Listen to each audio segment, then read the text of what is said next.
Hello, ladies and gentlemen.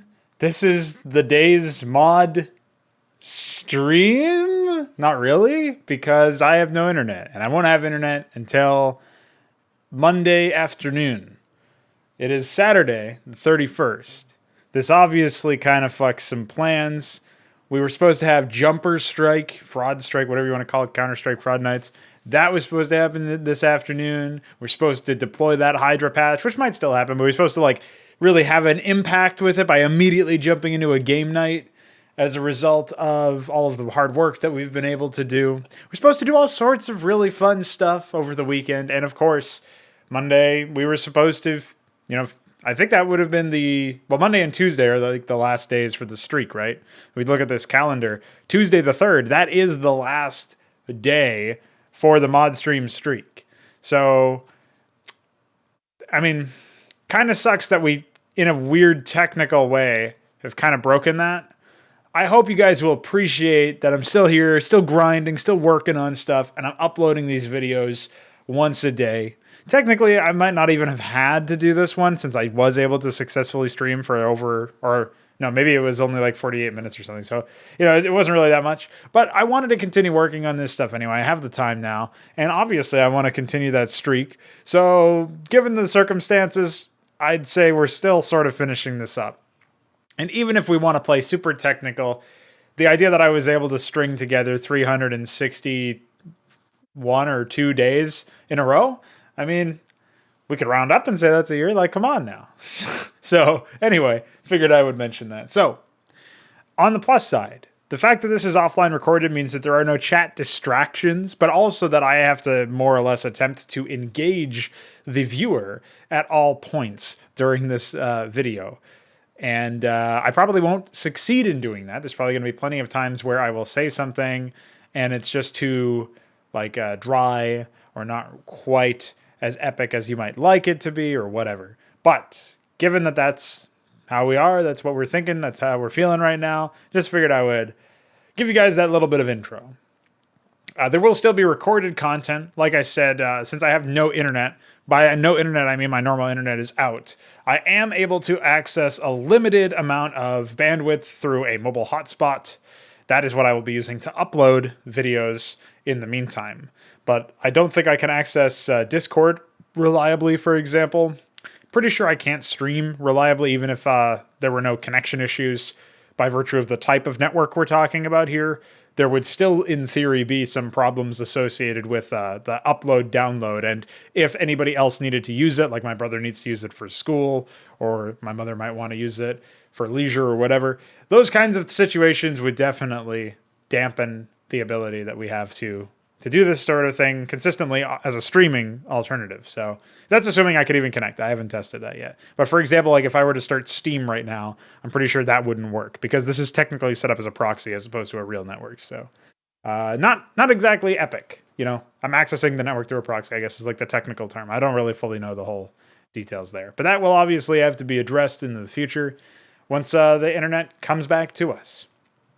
Anybody who's curious about the internet thing or might have some ideas on how to restore things. Apparently so we use a fiber optic connection, Verizon Fios specifically, and the box in the basement, which is actually providing the power to the router and the service to the router, the WAN and stuff like that. That shit is apparently not working correctly. The network light on that box is not working correctly. So it's not blinking. Now there's it's getting power fine, and it's getting something called, I think it was BAT or something like that. That's fine. I forget the abbreviations that are on each light, but basically the first two lights, power and whatever the other one is right next to it, those are working correctly.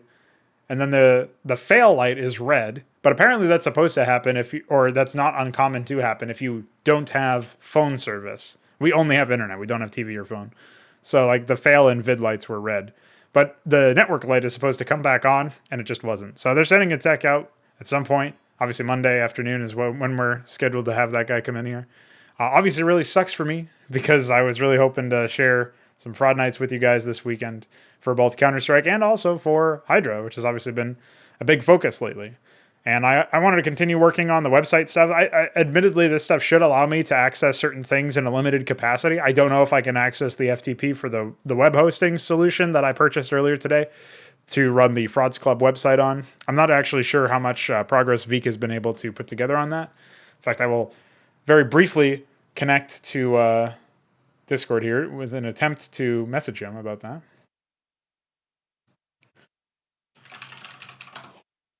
And we will see what happens there. Anyway, what am I actually going to do now that we've long-winded intro over? Let's talk about what's actually going to happen on this stream. I'm working on my full toilet submission. I'm working on Up Rust Creek. I haven't talked about this project at all. It's basically just a map crap Achmed adventure style project. So we got some comedy. This first mission is going to be Achmed in this area that I've got selected, which you can't really see because SEM Draft highlights it in that blue, that pale blue thing. There will be a base over here. Although I might actually turn this into a main base for your AI ally. And maybe there will be like an expansion along the ridge or something. I'm not really fully sure. So this is going to be, this is a 2v2v1 where there will be two enemies on the other side of this ice wall, which is actually going to be a river. I just haven't actually filled it in yet. That's why there's like basically the convenient tiles for a bridge are over there. I'll obviously flesh stuff out as it gets a little bit longer, but we've got a block out. Beyond that, we have this mid area, I think, is where we're going to see the main base of the free-for-all player. If you're familiar with Hydra's first Zerg mission, this is like the Protoss from that section where they're kind of cornered between two teams, right? So we'll see where they go. I actually did have this map already put together in a very, very early draft some other point. I just can't find it. I don't know where it is. I'm not sure if maybe I threw it in like a separate folder. Obviously, it's not in like here or anything. Yeah, I have no idea where it might be. Maybe it's... I didn't think it was in there either.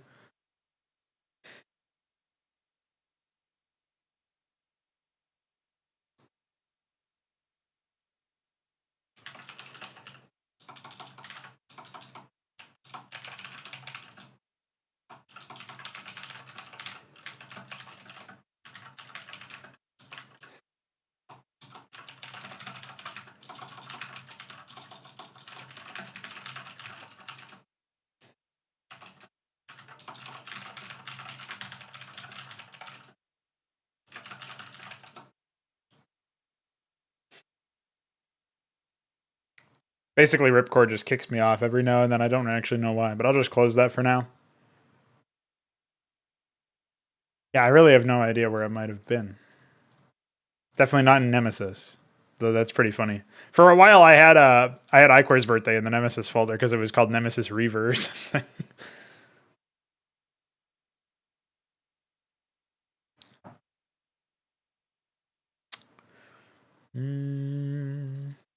It wouldn't be in MISC.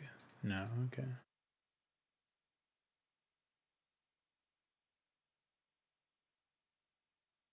I really have no idea where I may have saved it. Oh well. Anyway, I figure we'll play some resources since I was... I'm not done with the blockout just yet. Like, all this is going to be converted into high ground. This, like, top left area will be high ground. This is going to be, like, stacked outpost, or outpost on top of snow, rather. Outpost on top of high snow. I'm pretty sure I have that blend somewhere. This will be dirt. Or maybe this will be outpost as well. I'm not sure yet.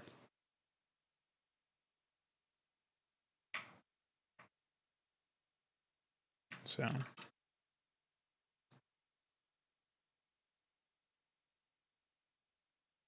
What's really nice is this will be a really cool way, I think, for me to basically provide a nice excuse for people to just fuck around with the new tech tree in HYDRA.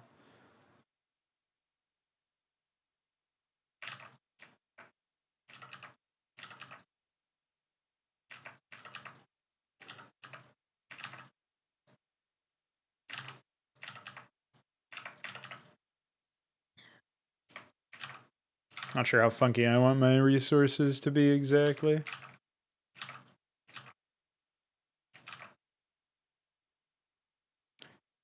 Also, I'm not sure that anybody here is super knowledgeable. Anybody that would watch this video is super knowledgeable in this topic.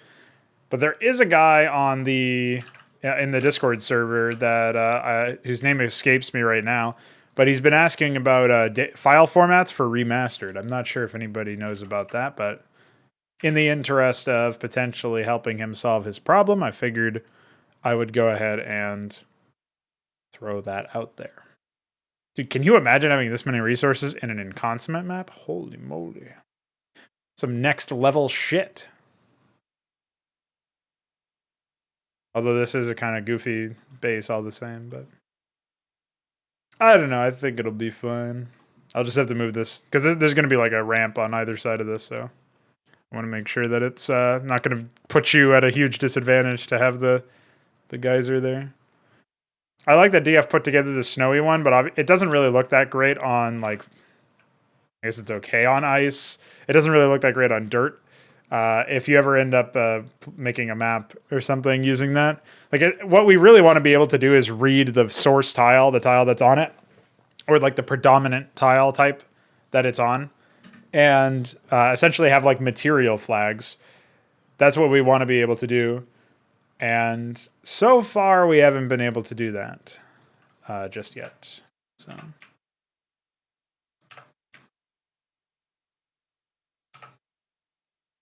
not really sure where I'm going to place I guess the fourth player will have to hug the bottom there. This is a fairly small map, 160 wide, 128 tall. We're keeping things relatively small scale. If I find a desire, you know, if I have a need to expand it to the south to add a little bit more gameplay space between these two players and the third player, I will. That might also give me a little bit more gameplay space to allow this player to have some room to breathe. But honestly, I almost think we need to make it wider before we make it taller, if that makes any sense. Like maybe jumping it up to 172, or I guess it would be 176, because that would be 16 tiles wider. And if you're trying to do like multiples of, or divisible by 8 or 16 or whatever. But the reason why I'm thinking that is this guy is definitely squeezed in here. Like, I could even see an argument for turning this into just a 2v2, where you've got the two players down here, and like obviously one of them would be moved to where orange is right now, or in that area. But I think it's possible for me to make this workable with this space. I just don't know.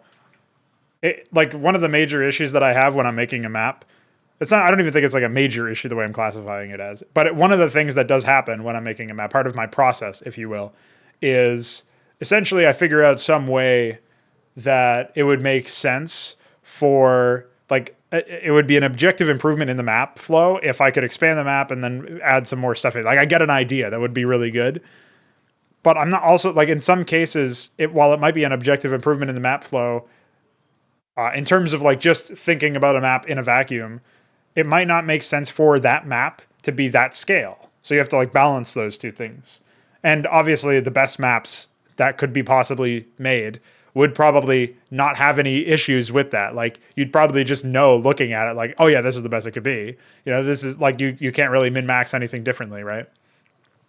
But like, for example, Stormborn, if you think back to that layout, if you're familiar with that map, had some issues like that where I definitely felt like I would have liked to have expanded the map further, but I'm not sure. I mean, I think that map would have benefited from that level of scale as well, had it been possible to like have more units and all that shit and not worry about that sort of thing. But for sure, it's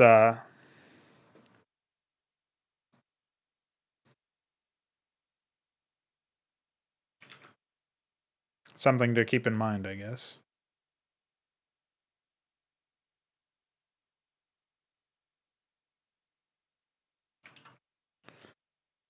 So we're at 9 out of 18 supply. That should be fine.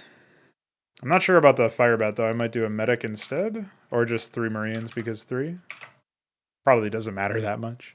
So your ally... Oh, that's the other thing, actually. I completely forgot about this. So one of the interesting things about this campaign, right, is that the player is actually user select. Whereas like your ally for this mission is Terran. You've got a Terran and a Zerg on the same team, and then you've got a Protoss that's solo. So you're guaranteed to see some involvement of all three races in the first mission, but you also get the benefit of choosing yourself what your favorite race is to play if you've played Hydra prior to playing this.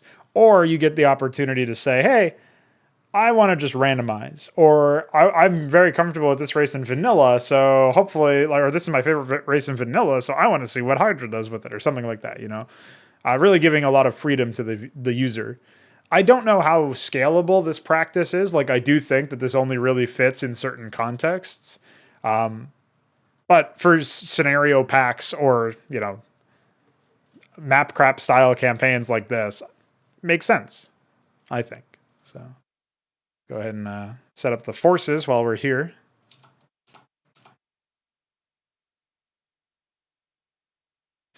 I was out chopping wood earlier, and that was definitely an experience. My first time ever doing that. My first time wielding an axe.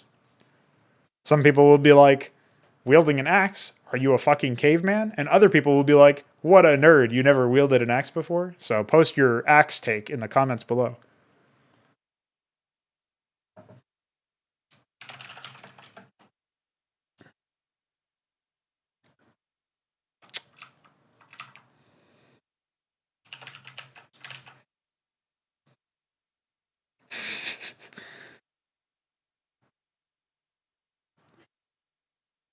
I wonder how Veek actually says his name.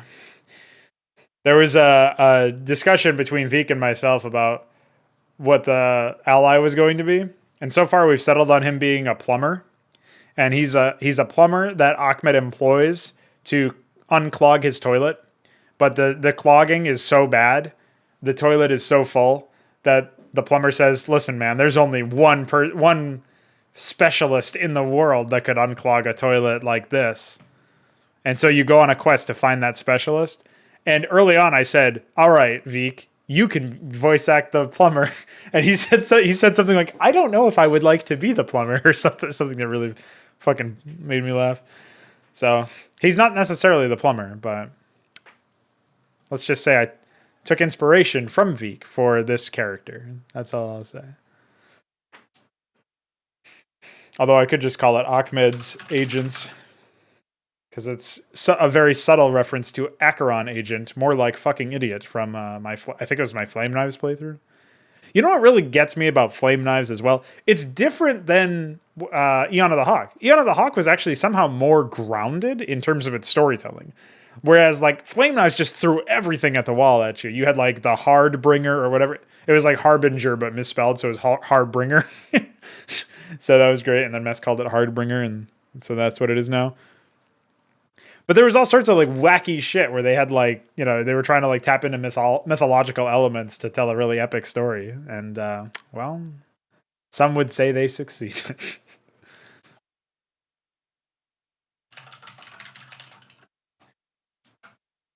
I forget what who was with UED Commander, because I had already set up these forces.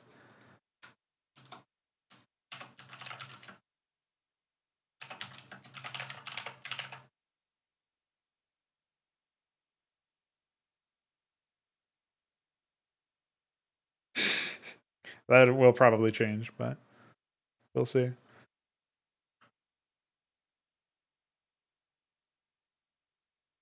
I don't remember who the Protoss were either. Fuck.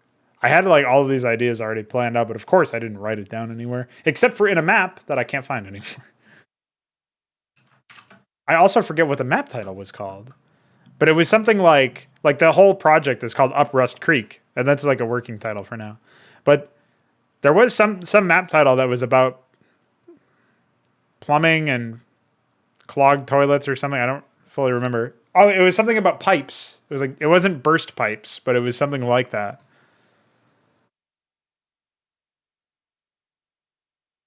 Or rusted pipes, or something about pipes.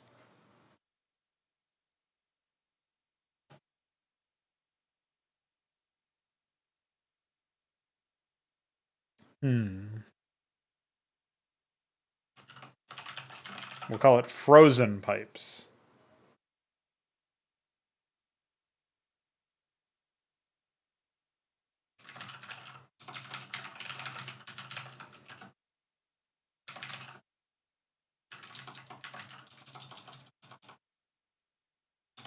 That's the description. That's what you get.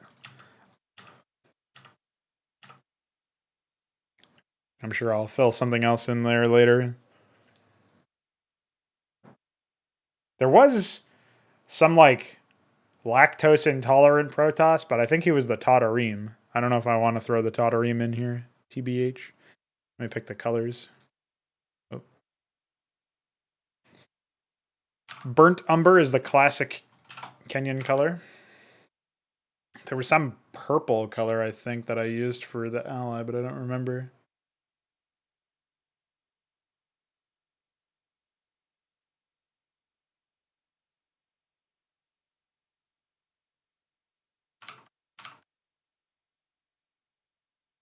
I guess we can try the stupid color violet. It probably won't work. I think I did Japanese violet, but I don't remember.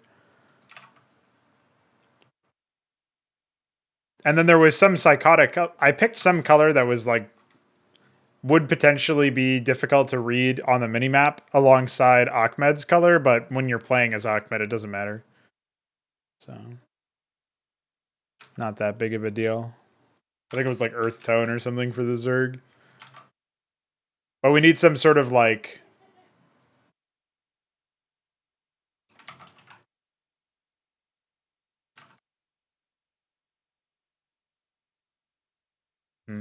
maybe that'll do the trick. I don't think the Protoss were frauds. I really don't remember who the Protoss were, though. I don't know. We'll try Mango for now. And of course, it's Halloween today when I'm recording this. Pumpkin experiments.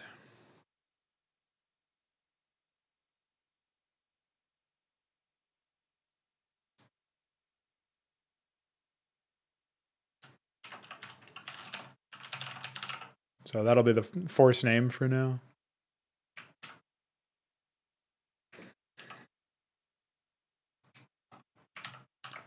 So I've been working on this map for all of like an hour and a half, and it's already further along than Veek's map crap submission for the map that he's making for this campaign.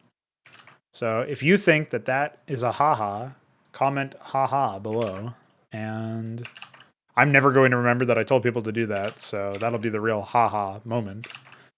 When I'm like, why are people commenting haha? And it's because I fucking said so, and then I forgot my memory.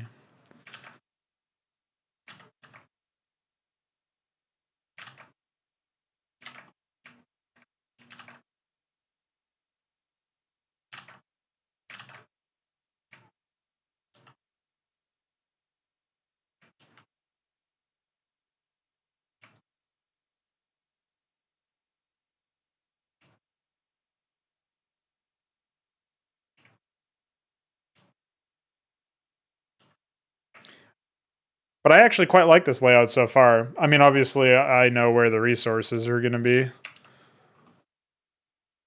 So it's easy for me to like visualize where everything is slated to be placed. And for somebody who doesn't know all of that information immediately, it might look a little barren, or it might just not be enough info for you guys to make any qualitative judgment, especially since I'm not really showing the whole thing off just yet. This is honestly the way that I'm going about this sort of approach, I think, is it's a nice practice for the inevitable in consummate videos that I have to make. So, in that regard, I think we can just do 8 mineral fields over here. Or if I really want the 9th one, I can do something over there, but that allows me to move this geyser all the way over there, which is what I wanted to do.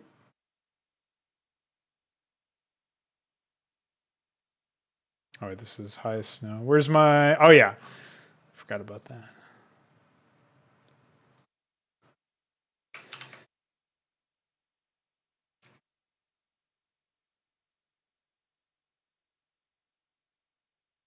I do have ramp extensions somewhere. I just don't know where they are. Maybe I'll find them in my scrolling adventures. Find it kind of unlikely, though. I think they're further up. Yeah. Okay, I found them.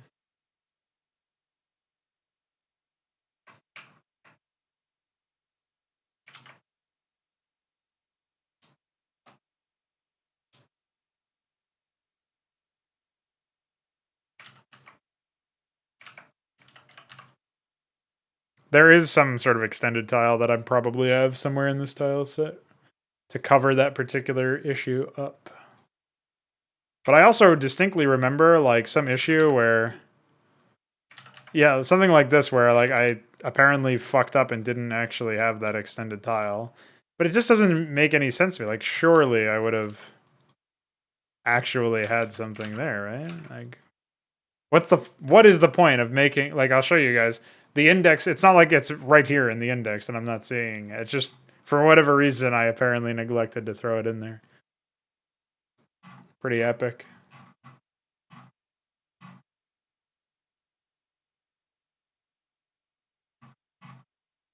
Though I do wonder, maybe it's in like the north facing ramp suite because sometimes DF will do those extensions. It doesn't look like it though.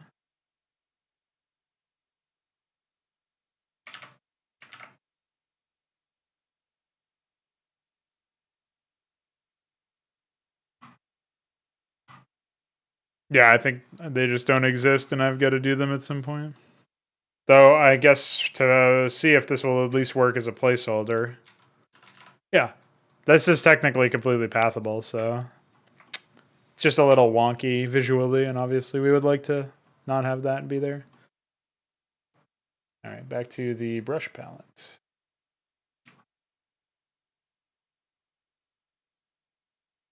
Meanwhile, we have this lovely dirt ramp.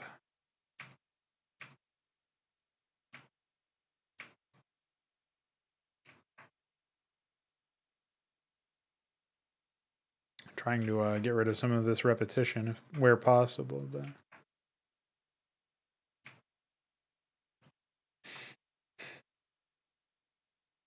I like having a little bit of, I'm not sure what you would call it. I think a good term for it is like, I guess a technically correct term would just be interplay.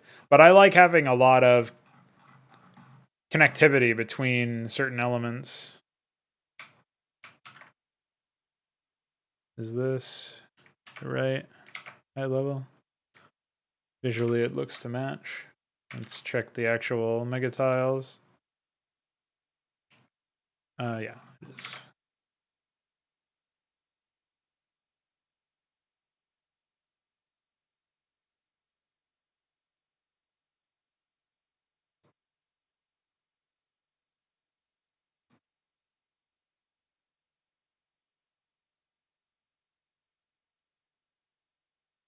This is going to be a ramp, so.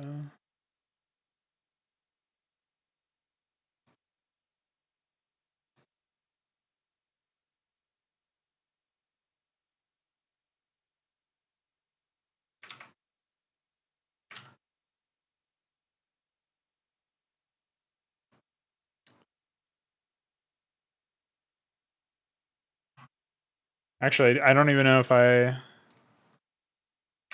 have a... I feel like I do have a north-facing ramp for that somewhere, because I think I used it in my Full Toilet 2 submission.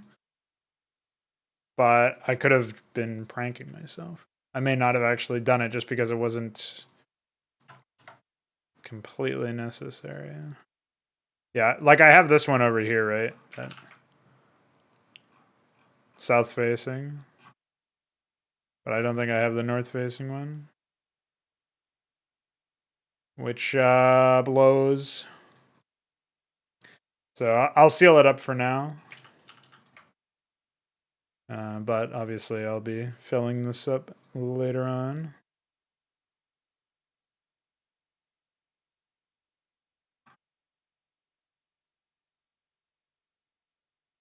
I wonder if SI finally released the update where he enables you to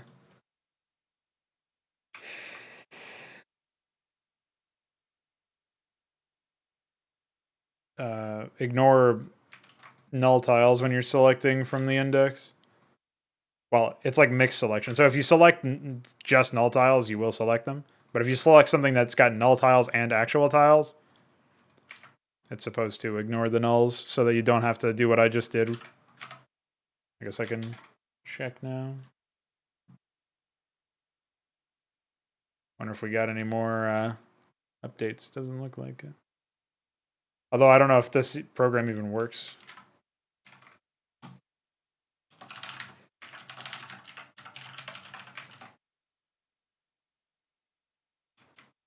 Says it works. Cool. What was I just gonna? Oh yeah, Storm Coast Fortress.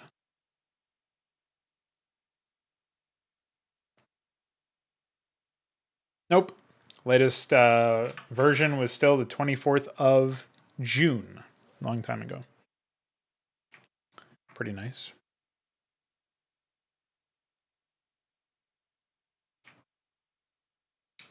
All right. Since player 2, though, is actually going to be Terran, I can place some stuff for them.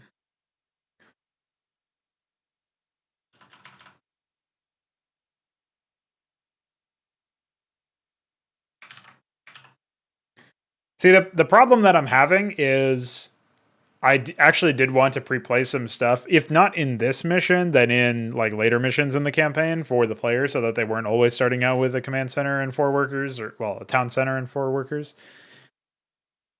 But the only way that I can think of implementing that right now is through a very tedious process of like manually picking, or like having a like pre-placing some stuff, right, and then creating a location over everything, and being like, you know, player, town center, player, supply, you know, player, whatever, and then like doing it through triggers.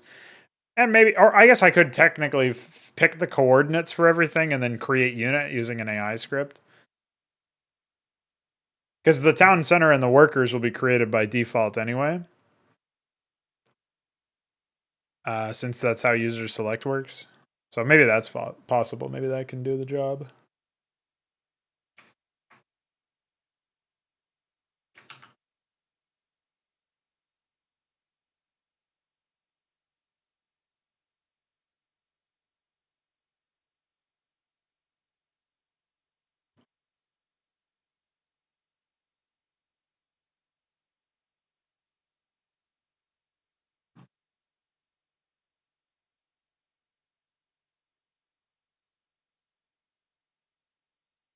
Big shout out to DF for helping with all the ice tiles.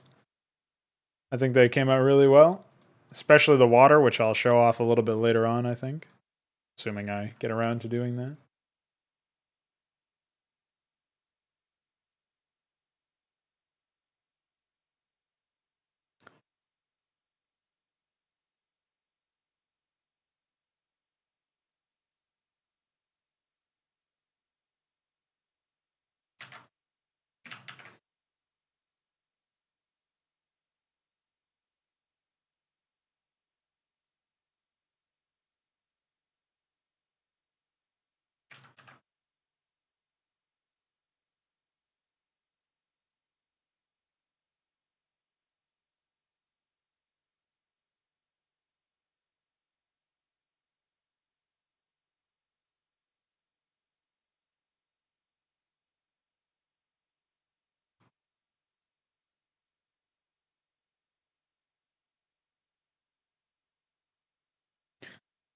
I do hold out some hope for the day when we don't have to worry about pre-placing all this.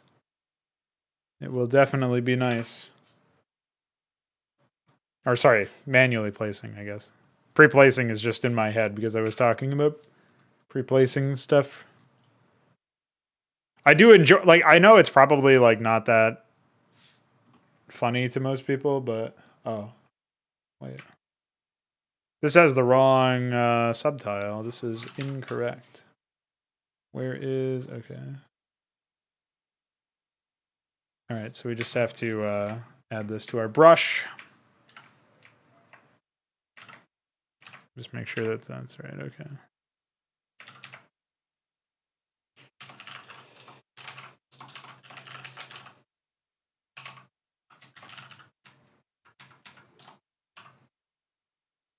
By the way, I since I didn't realize that this was higher snow, what I'd have actually in the brush, I can't go ahead and rename this. I can only delete the whole thing. So I now have to either like deliberately typo it so that it'll go up higher, or I have to delete it and redo it just for the sake of the name being there, which obviously I'm not doing in this case. But just thought I would throw that out there because brush palette is a joke to work with. Another reason to invest in a new engine, like I will say, actually, if people are interested in engine development and some thoughts that I've been having lately, because I have been having, I've been thinking about a lot of different elements related to where we're leaving Brood War and how ultimately, like, one of the really big selling points of working on Deliverance for me was actually, leaving a campaign with it, like leaving Brood War, having finished a campaign that can stand on its own merits and doesn't have to, you don't have to say, oh, it's just a tech demo, don't think about it too much, or like just deal with the fact that it has these shortcomings. Like it would have been, not as good as it could have been had it been conceptualized in an environment where there were no limits or less limits, but I still wanted it to be as good as it could possibly be. And ultimately, the reason why I stopped working on it was because of the fact that we don't have the tools to make something that's really at large scale. We don't have the extenders the in-game unit or bullet limit. We don't have the extenders in for some data limits that we're going to be adding or raising, I guess. Like, for example, portraits are in the works right now so that we can define additional portraits without having to replace existing ones. Like, just the whole idea that you're going to go in and replace existing content just so that you can have your own custom content is actually absurd. And it's not like that. If you have never modded any other game, there are very few games that operate on those principles. But that is exactly the case here. That is exactly what's going on every single time in Brood War.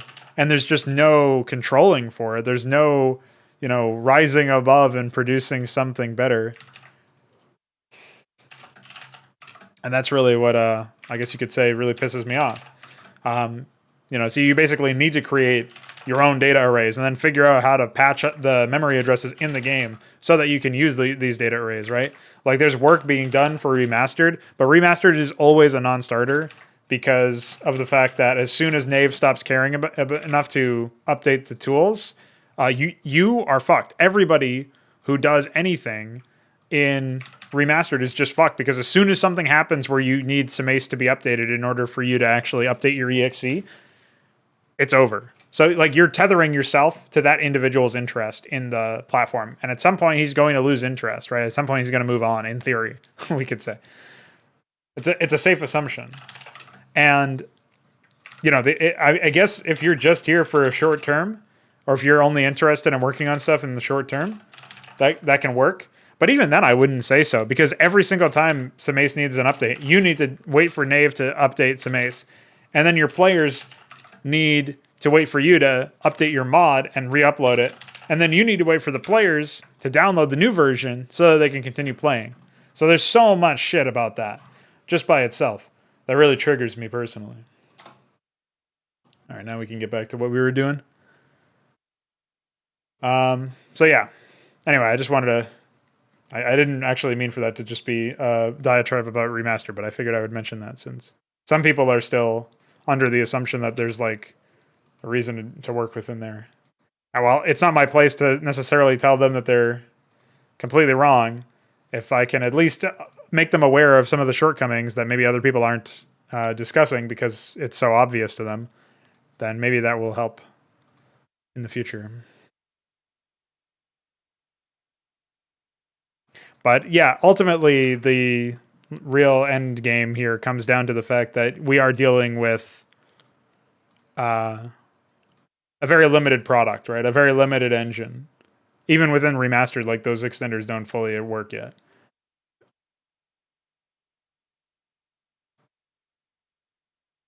And even aside from that, it's like, just consider the fact that you have to create extenders at all. I mean, it's just crazy stuff for you to have to do as an end user, to dig into the code just so that you can make a mod that allows for gameplay where you can play, say reasonably large scale battles where you have more than 1,700 units in the game. Like that, just the idea that that's the limit too is ridiculous. Or you can double it, which is really nothing. Like ultimately, it's something. I mean, it's something, but it's really nothing. Like I would like some much bigger numbers than what's on offer there, personally.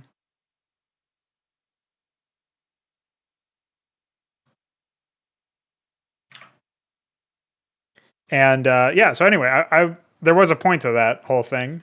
It's just hard for me to always be cogent while I'm also talking about, or while I'm also working on stuff. So the point of me bringing up like where Brood War's at right now compared to where I want to leave it with is that we are still planning on working on our own engine pretty soon, right? And that will mean that we have less time to dedicate to generating Brood War custom content. But I still want to commit to certain things. Like, for example, we will still have some map crap. So we're going to be going back into season 4 now for map crap relatively shortly. And I think that's a worthy element of the whole ordeal. Like, I think the map craps have been pretty cool. Even though it's only really kept a couple of our of the individuals here, only a couple of us have used it to keep our skills sharp, as it were. But ultimately, while we wait to move on to the new engine, we have this drive that like we can't not work on stuff, There's always something, like we want to work on something at all times.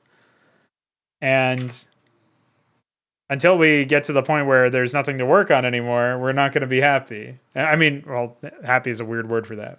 We're not going to stop working on stuff until that point, right? So anyway, the reason why I'm bringing that up is while we wait for the engine to become operational as a platform for custom content, it only makes sense to, I just realized I should have been using like this. Instead of this ramp being over here, it should have been further down, but I didn't think about that. Anyway, yeah. So this is something that I want to figure out as time goes on. I want to figure out where I actually want to leave Brood War. Besides the trash heap. I'm sure somebody will comment that funny comment. Haha. LOL.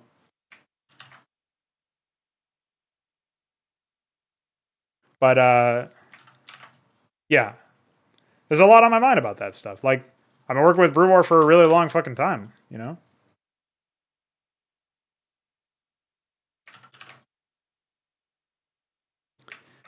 And I think it's definitely a high time that we get out of here, but until we have something else to get out of here too, to head towards, we should continue making content, I think. And it would be really compelling if I could decide to reattempting Consummate or Deliverance or any of these other projects that have a bit more of a serious tone to them, that are trying to take themselves more seriously despite being essentially fan fiction. Something high quality, something that we can all comfortably say is a quality project,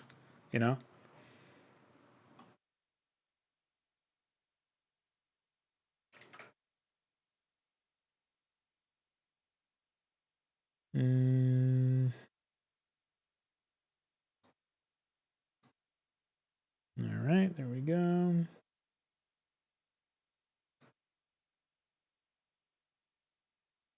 There's this dog that just does not stop barking. I mean, I know dogs very rarely stop barking, but still.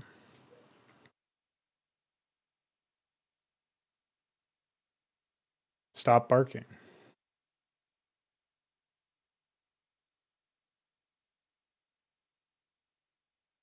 All right, where are we here? So far, I've been pretty good about guessing where these tiles are because I did not lay this out the most intelligent fashion.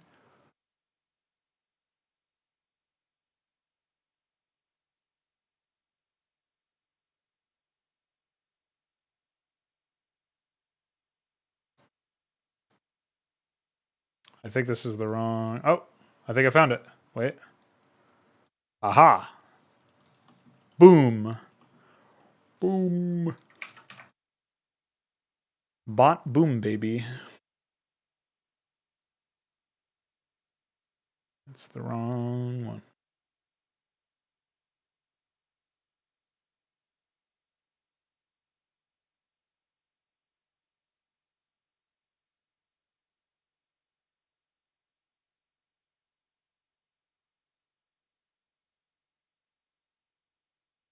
All right, I think we're good there.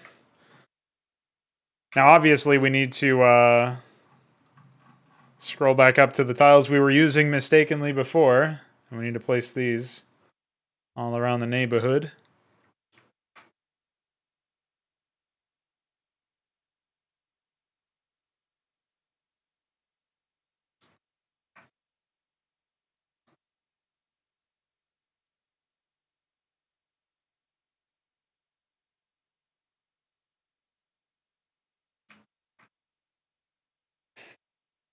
This is a case where I'll probably just pave this whole area over and maybe put some like outpost or some other tile type up here.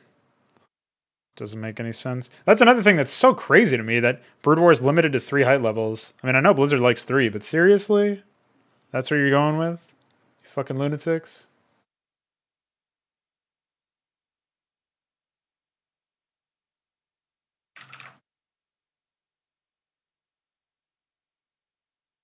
Oh, I already used that one. Some of these I get confused with each other.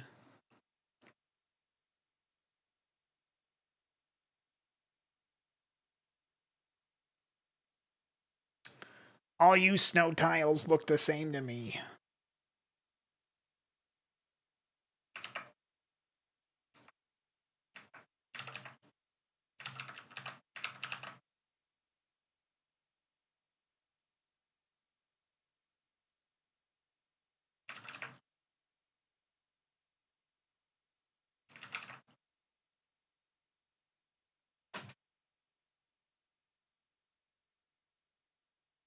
Oh, we got a response from Veek.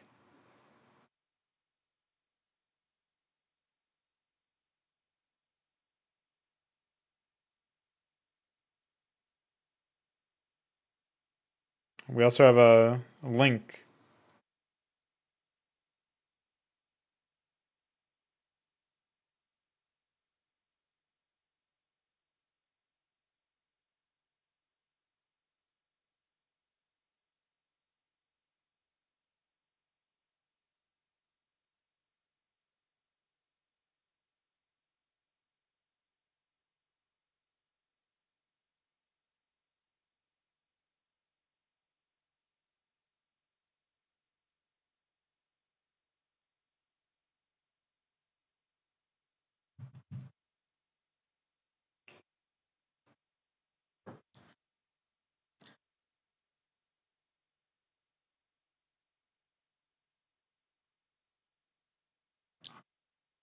Where the fuck are the actual snow tiles, though? The center tiles. They must be lying around. Oh! I found them. I hope you guys have been appreciating the, or did at some point appreciate the Inconsummate videos. Those videos were so painful for me to make because those maps were so painful for me to play. I gotta be completely honest with you guys. I mean, I did it really, in a way, I opened up the idea of this map when I was working on it initially. I was like, yeah, you never would have thought about seeing this many minerals in a base in Consummate. But that's not even true because there are some AI controlled bases that have that. Dude, honestly, I was Legends of Arcane. I want to say before Legends of Arcane existed, but that's probably not true. There's probably a lot of Legends of Arcane that has existed for a long time, if I had to guess. Oh, I just realized we were missing tile there.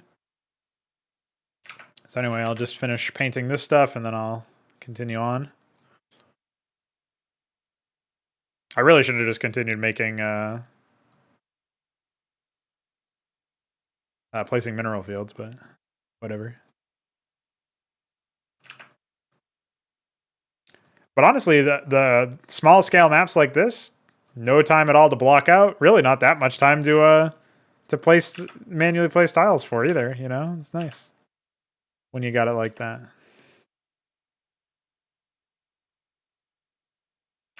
Also, just now embarrassingly realized that I lard mirrored an area. There we go. Actually, that's something lard would just leave there, to be honest.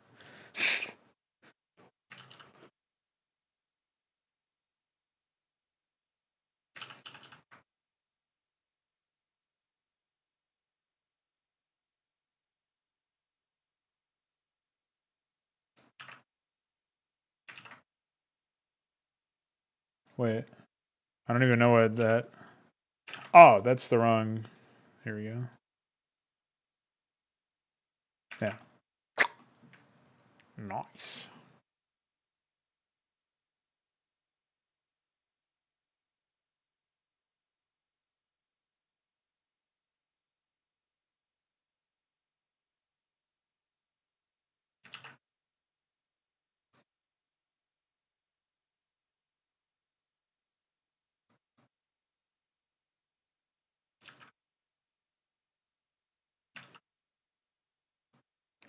Sometimes it's actually easier for me to throw it in the tiles from the index rather than the more reasonable way, in air quotes.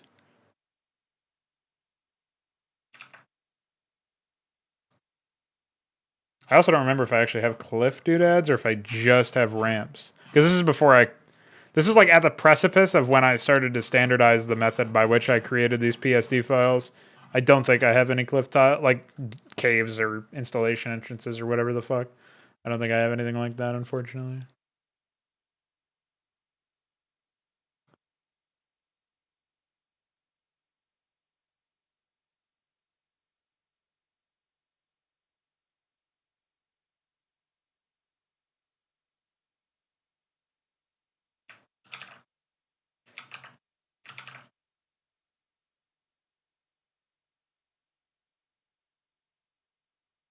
Something I'm trying to preempt too is that I've noticed that a lot of the times I'll be sitting here trying to make some of these. I'll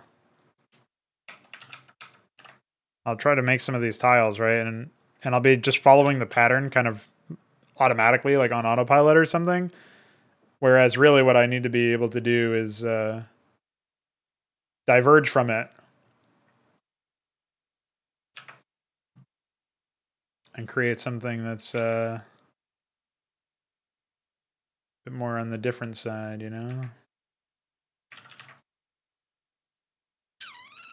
Not sure how easy that really is, but I have a feeling that I should be doing it more often, that's all.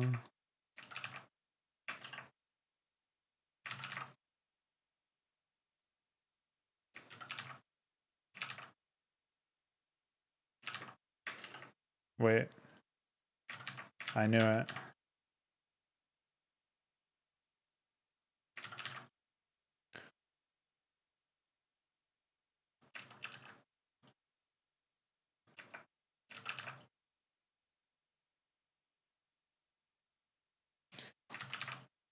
I feel like Blizzard deliberately triggered Paradoila or whatever that's called. Paradoia? Paradoila? Pareidolia. I don't know. Whatever that term is where you see faces, or I think it's literally just means like pattern recognition, but most people use it to talk about faces.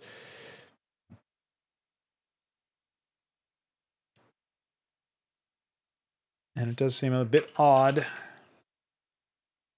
that there's so much of it on display here.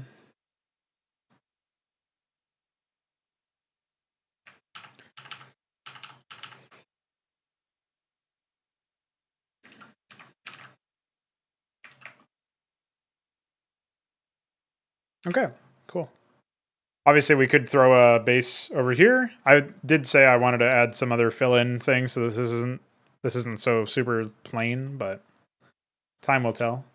Hey, that minimap color is epic. Good luck trying to spot that in this map, dude. Although obviously actually that's probably fine because the minerals are not this minimap color in game. They're only like that in the editor. They're supposed to be cyan. I don't know why they are not cyan. Seems a little goofy. You know what I mean?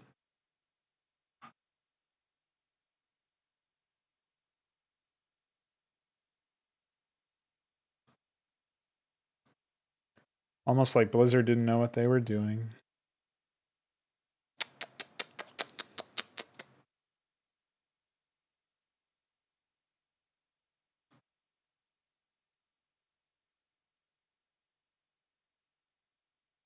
But I like how too the ramps were fine, right? The ramps we threw down, those were completely acceptable. Oh wait. Wait, where are the ramp? Wait a sec. Oh no. God damn it. I bet these are fine too. Yeah. So I just don't have the ones that I actually need, basically. All right. Well, I'll throw this in here as a placeholder, and then I'll fix it after the fact.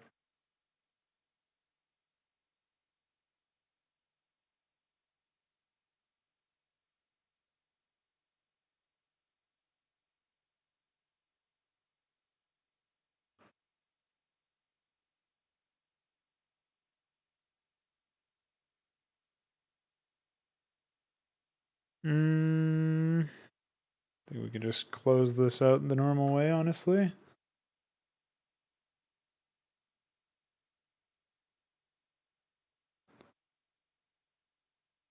I'm not sure how people generally feel about the way that I go about making a lot of these missions, or like specifically the way I go about terraining a lot of them. But it would be cool to hear some people's thoughts on how the maps have shaped up over the years.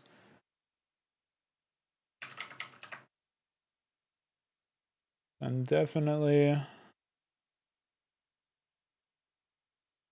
Oh wait. The south ramps are fine. It's just the north ones that's screwed up, I guess. But yeah, I'm fairly confident in how things have gone in terms of development. Like, I feel like I've done a pretty decent job, all in all, of making sure that the maps themselves are high quality and the layouts are good. I'm really excited about some of the layouts that I've done for like Deliverance, for example, but I don't know if those will ever see the light of day, right? But something that definitely put this sort of experience into context, into perspective, was that when I was playing those in consummate missions, and I was like, holy shit, dude. I would so much rather play something that I made recently. Just straight up fuck those maps, man.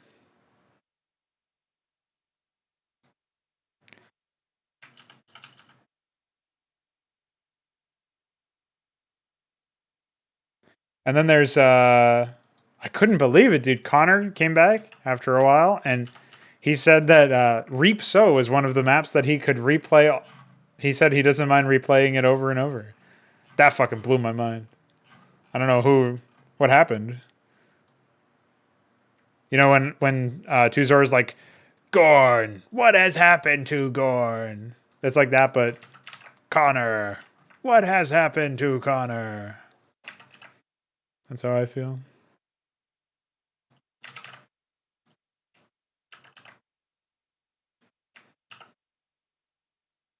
DF must have really like shit his pants when he finished this 3D model. He turned it around, he did all the texture work, and then he throws it into the editor to see, or I guess Photoshop or something, to see if it extends properly. And he's like, "What? It needs one fucking tile to extend? What?" I imagine he must have just been very, very haha about that. If I had to guess. Oh hey, I never did this one.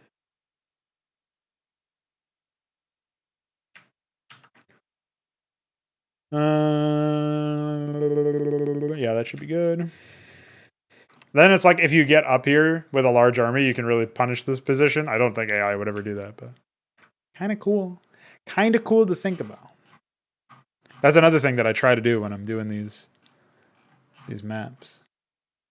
I try to imagine what might happen If an actual player played on them.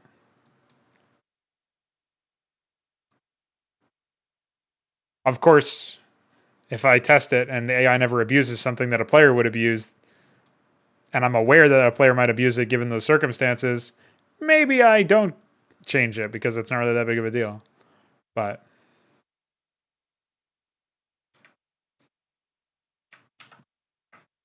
just something to think about, I guess.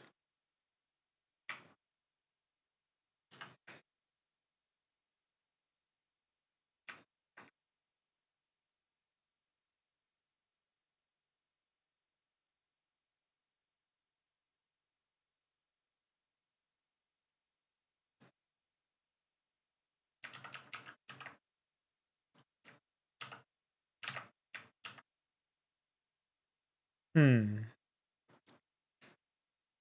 feel like that might be a little too intrusive, TBH.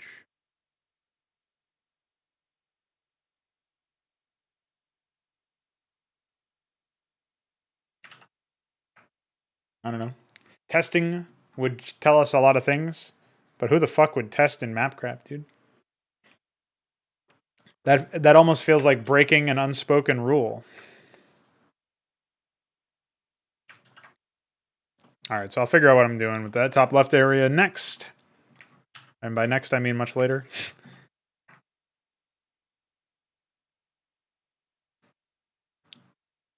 I'm not 100% sure what I want to do with this ice area yet. As well, the top right corner. Figuring out map borders is always an interesting, I don't know if challenge is the right word, but task, interesting task. Because you want to make sure that they sort of like justify their existence without just being map borders that are generic and stop you from progressing, right? You want to make sure that when you're dealing with this stuff, it's not just like here to occupy space, because that's literally wasting space at that point, right? Whereas like some of this stuff is certainly wasted, right, over here, but even then I can see a few ways where this might be leveraged.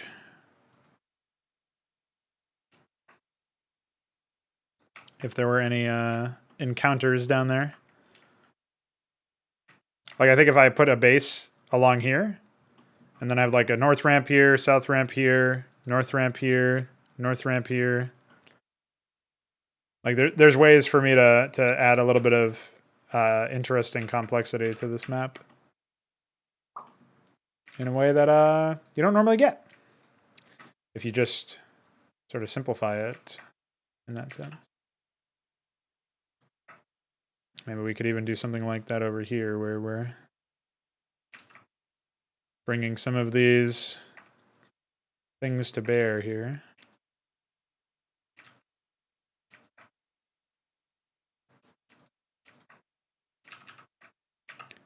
I guess it's sort of in a similar vein to how I've tried to like conceptualize what it might mean to change. I'm looking over it as if there's going to be a chat. To change what it means to be a custom campaign or an RTS level or whatever. Like I want to change what it means to be like what I kind of want to transcend what most people conceptualize as the meaning of a mod or a custom campaign or something. You know, as potentially flamboyant or pretentious or whatever as that might sound to some people, because I think that there's a lot of untapped power here. Like if you just think about what a modder might be able to offer, there's a lot, because they are not constrained in the same way as developers often are, especially in AAA contexts. Like a modder is going to be able to do a lot that a regular developer might have some issues with or might not be able to do. Like that, a modder doesn't care necessarily about attribution or copyright because they're not selling something for money, right? They're producing a product, and as long as there's no violation of copyright law or whatever by virtue of them producing a product, which there very rarely is. And one of the main reasons why it's really embarrassing that Blizzard DMCA'd all those modders and stuff, because it's not like they were selling stuff. Although I'm sure on the technical side there was a breach there, but I mean I'm more so talking about like ethical breaches. As long as there's nothing like that, then in my opinion, there's really no harm done. You know what I mean? And but even so, like if you're producing content to have it be sold, that's a very different expectation than a modder who's just producing content because he wants it to be high quality or for whatever the reason is. You know what I mean? So like again, it often doesn't transpire this way. But if you were just being a modder, you have access to some. Like if your intentions were in the right places and you really just wanted to make high quality content, that's something that you could theoretically do without in some ways with less limitations than an actual development team, which sounds crazy to think about. It sounds like I'm talking nonsense over here, but it's the Todd's honest truth, man.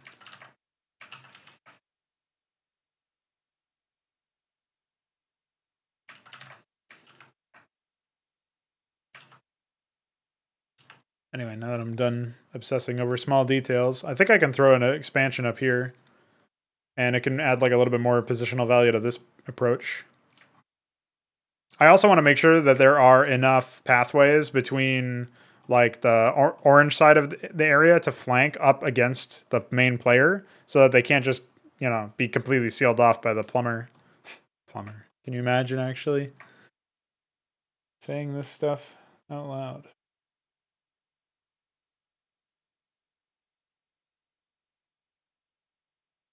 Looks like I don't have any ice dirt cliff doodads. Or regular ice cliff doodads.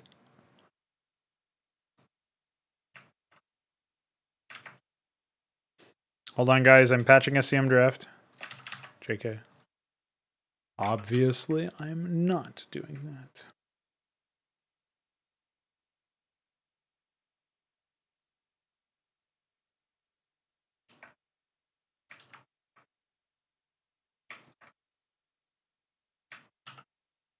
Boom.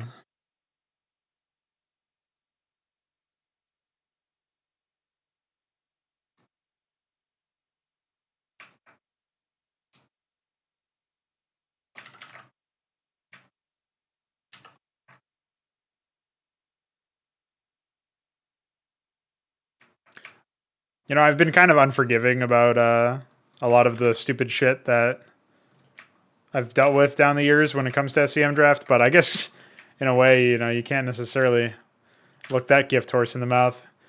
If we didn't have SCM draft, modding wouldn't even be a thing in people's minds because nobody would have been able to make fucking melee maps for this game, let alone anything else.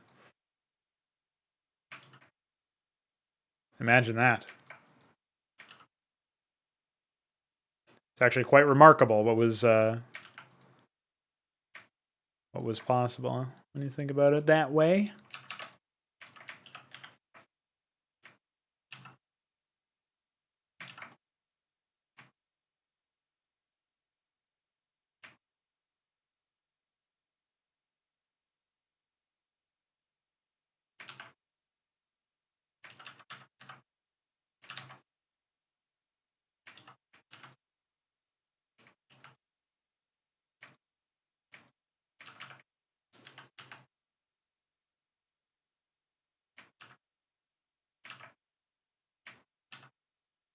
Trying to change the shape here so that when I throw in the south-facing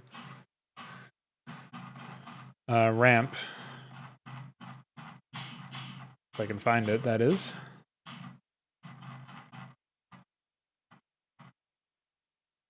It'll be at a different offset or whatever you want to call it.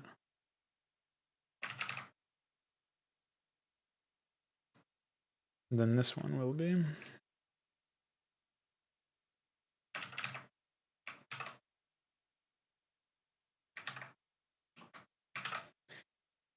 There you go. Now we throw some resources around. Maybe this one could be a mineral only.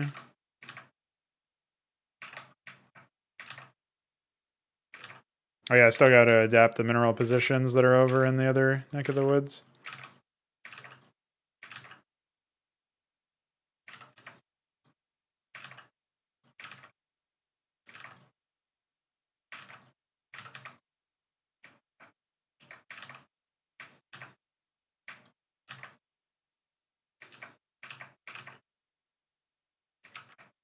These are messy minerals, dude.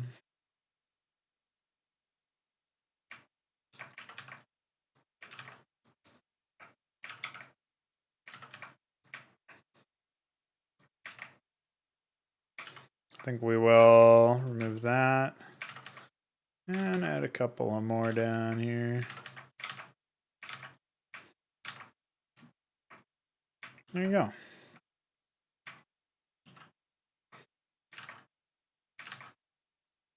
But yeah, I think I'll have to adjust the minerals in the actual player's main base. Just on the basis of the cliffs being shifted around now.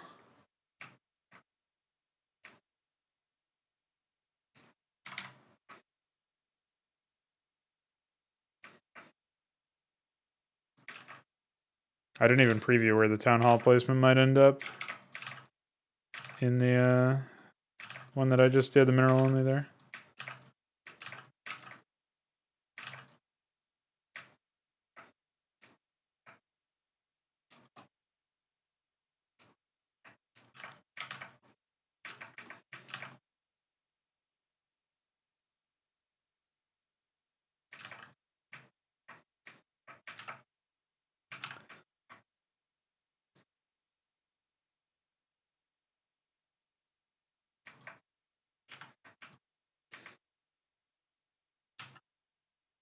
Okay.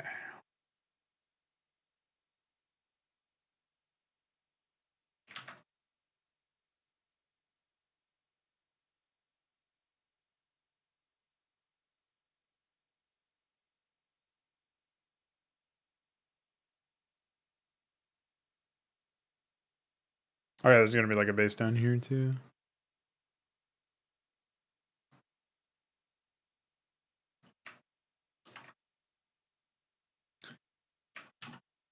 Can't believe how malformed that ramp is.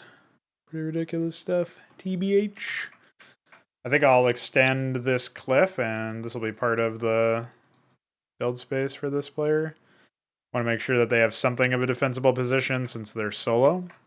This is another thing I've been thinking about when it comes to RTS mission design is like how to balance out unfair teams or free-for-alls or whatever, or even unfair starting locations. Like if you just have, for example, say you've got some pre-play stuff, you know, like how do I balance that out? And one of the ways that I was playing around with doing it when I was still working on Deliverance was actually pre-placing production structures, but not pre-placing money. So those production structures might even end up being a liability more than they end up being an asset under such circumstances. So there's, you know, little things like that that made me think that there might be some sort of method to the madness.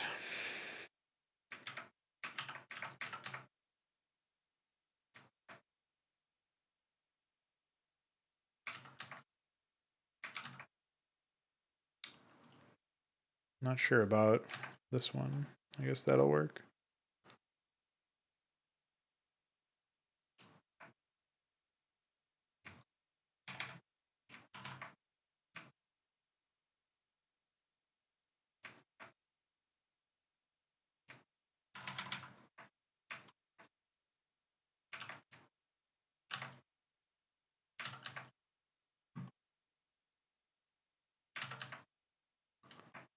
There you go.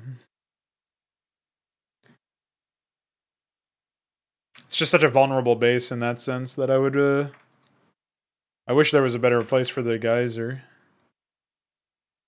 Maybe I'll retool this area later. But again, that's part of the reason why I'm not worried too much about stuff like that. Precisely because it's map crap, boys.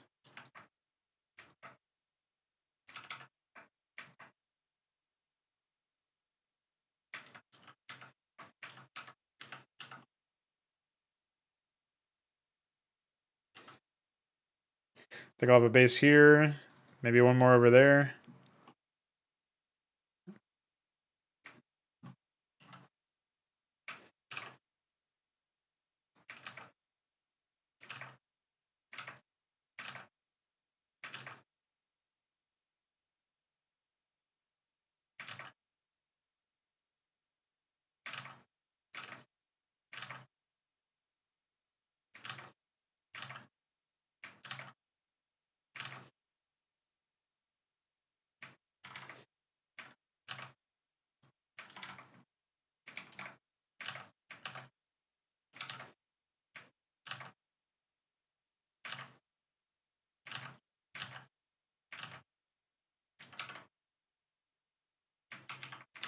There you go.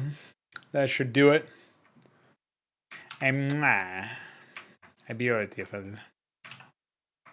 Unlike that, holy shit, don't do that to me. Don't ever show me that. Oh, I've been going for over an hour already. That's pretty cool.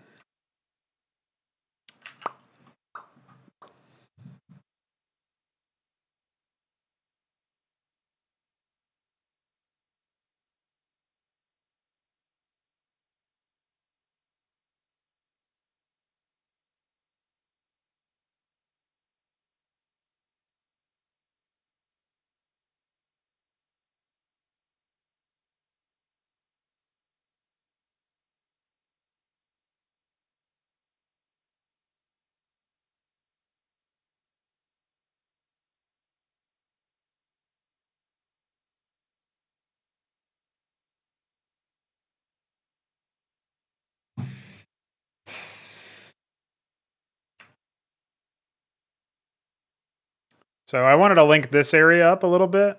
Not quite sure how to do it just yet. I think there'll be something like this where we tailor the engagement a little bit.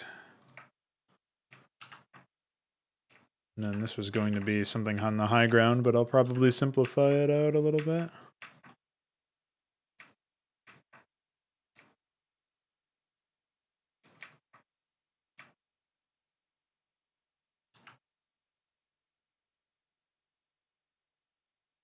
Yeah, I think the main question is, now that I've decided to seal this up, it doesn't really make that much sense to have a ramp down here.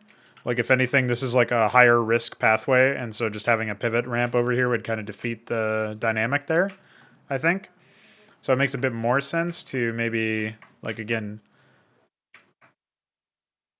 tailor the engagement a little bit specifically. And then we definitively allow this to be more sided towards the top team. And then there's like an access path over here with a small ramp that I'll throw down here in a sec. But this will be like a double reverse ramp. This will be a single reverse ramp. This will be a single south ramp. So at least that's my idea thus far.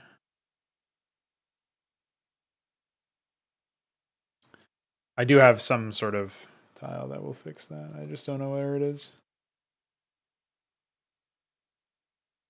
I don't know if I have anything like that.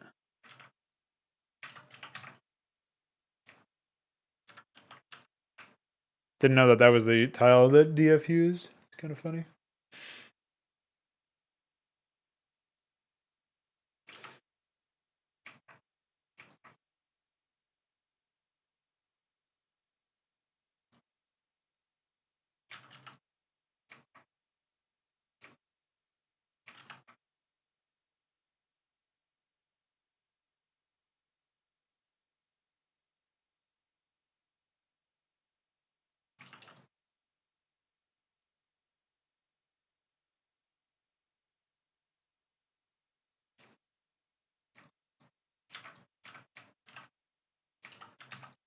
Oh, that's the wrong one.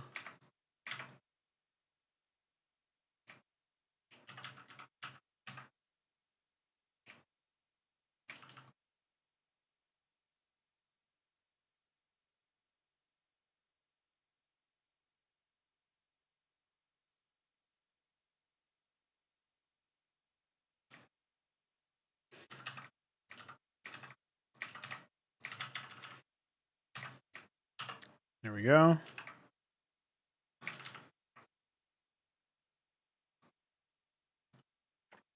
Don't actually know what that is. I'm almost certain I added some more stuff. Oh, here we go.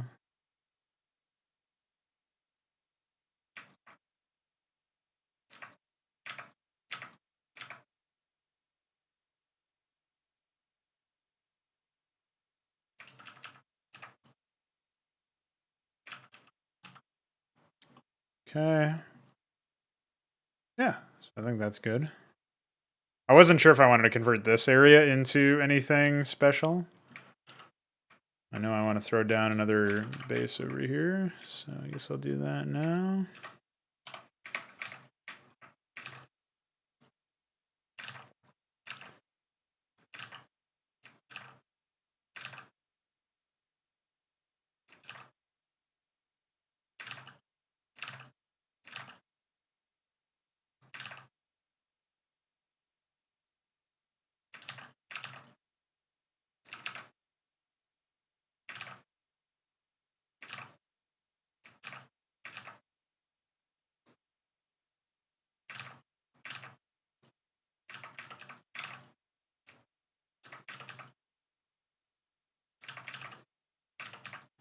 Fucking musical minerals. I think I figured it out now.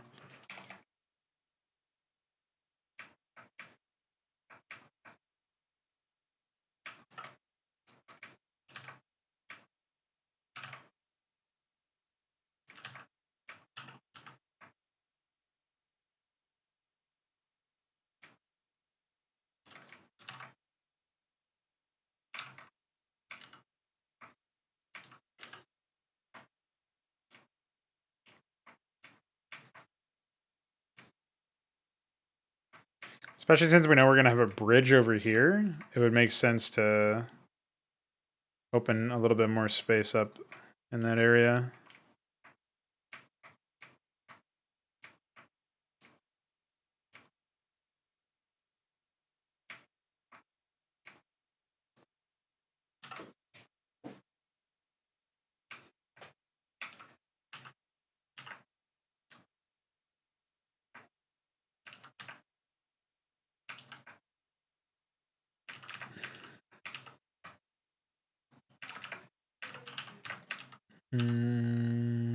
Okay. I'm feeling pretty good about how this is shaping up, right? We've got decent amount of variety. We got decent amount. Oh, wait. I just realized. Holy shit, this is embarrassing. I had the restream chat up this whole time. And, or the background up, rather. Sorry you guys had to deal with that this whole time. That's embarrassing. I finally remembered to do it. Anyway, even though this is a stream, I still want to give you the full mod, or this isn't a stream, even though this is recorded, I still want to give you guys the full mod stream treatment, which means BRB.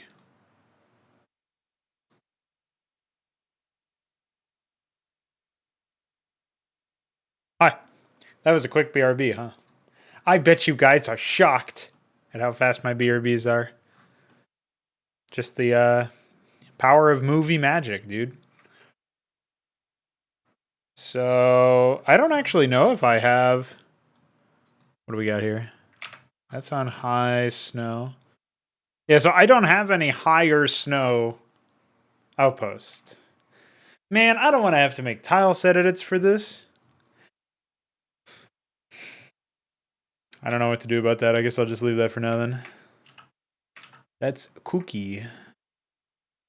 For a second, I forgot about the geyser there. I was like, wait, did I not put a geyser there? But I did, guys. I did put a geyser there. Pretty sure this was supposed to be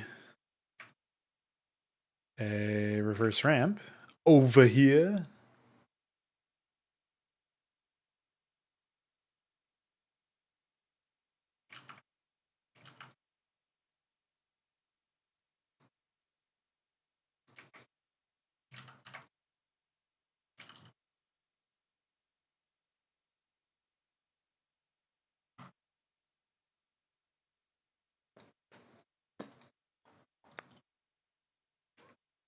There's also a dog barking. I hope it's not too distracting. But it is a dog, so you guys can't really get that angry at a dog, I would imagine.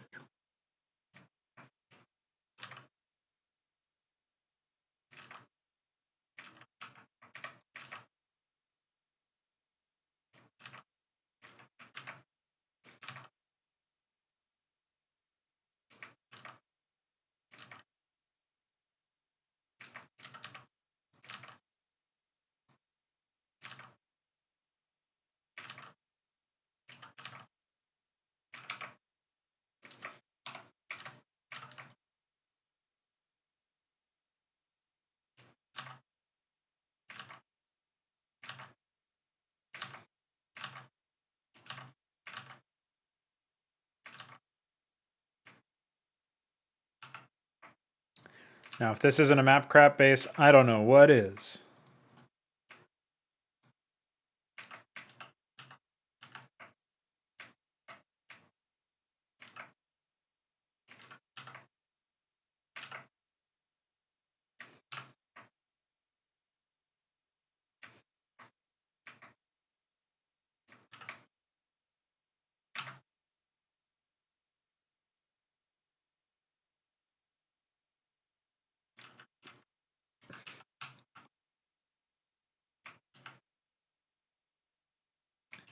Oh, maybe I was supposed to lay this up over here. I built the areas over here, but I never got a chance to like completely finish furnishing them with resources. So that actually does look like it was more of what my original intention was. So I think we'll take that.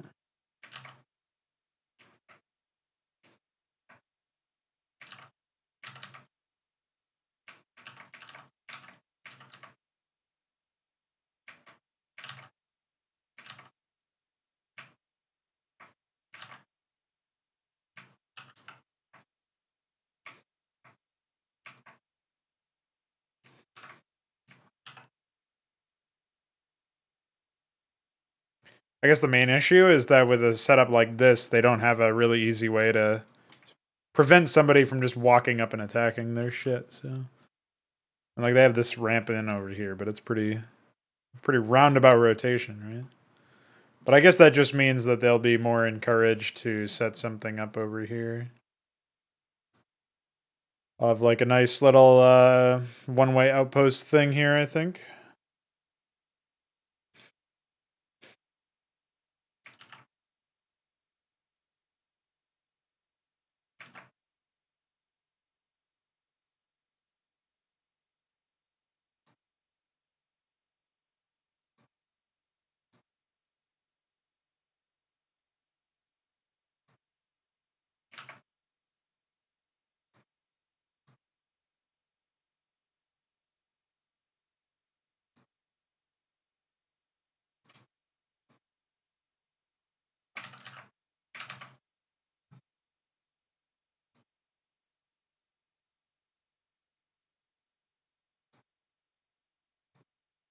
I think the dog was barking because of trick-or-treaters.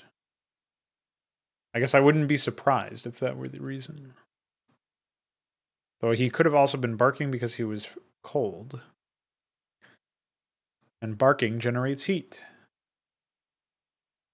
You're learning some very well-researched science in this mod recording. It's definitely easy to tell that I rely pretty heavily on my on chat to carry me through this sort of the low points in the energy or conversation or whatever.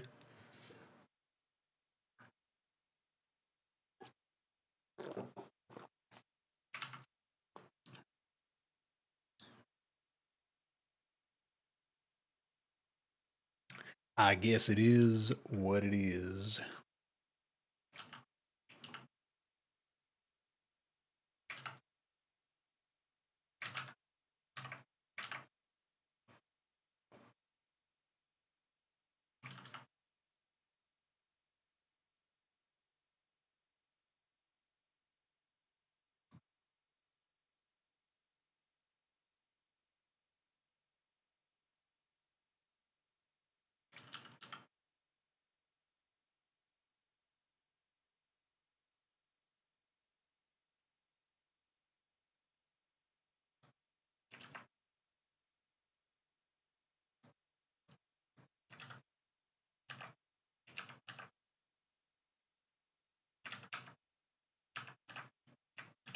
All right. We figured that one out. Was there something over here that I had to do similarly? Oh no, I already did that. Okay. I was remembering the act of doing that in the first place, I think. That was the problem. The source of my confusion. If I were trying to actually improve this map from where it currently stands, I almost certainly would try to work in a roundabout pathway to get to this back high ground area as a flanking path, so that if you wanted to do something like that, you could. That's probably something that I would look into doing to try to make the map a little bit more open and have a bit more opportunity to attack in and, you know, see what you could come up with.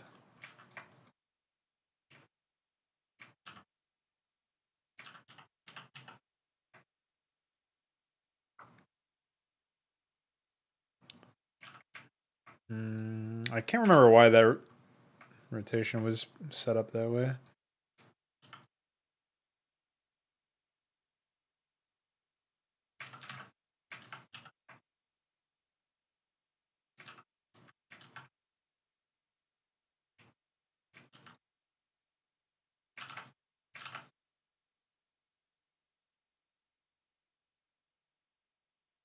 Come on, just give me the one I need. Thank you. Okay. So what other areas of the map need or are going to have expansions? I know there's going to be one down here, obviously one over here. Right. I do feel like a lot of the expansions are in the players' neck of the woods is the problem that I'm seeing initially. I guess I'm not really sure where any other ones would go. I could like thin the water that's going to be over here.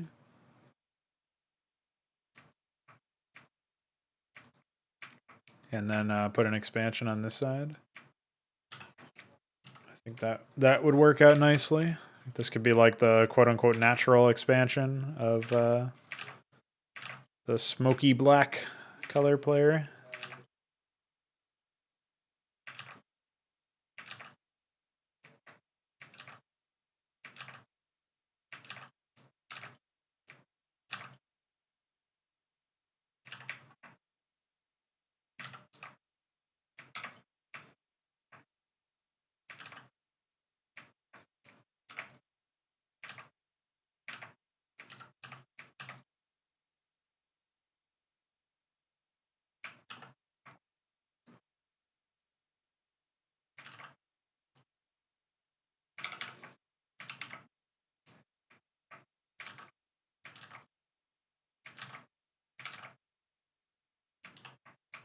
Okay.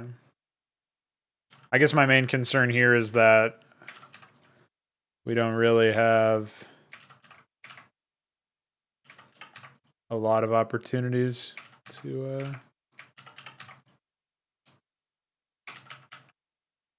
oh wait. Thinking a little too stupidly about this one.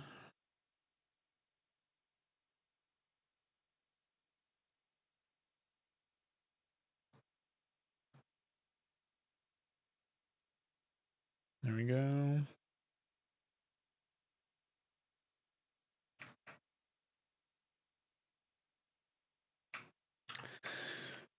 Yeah, so I was just observing that there's a limited amount of not only build space, but also like movement angles that you can take to get into that area. And I wanted to make sure that we are a little bit more open with that.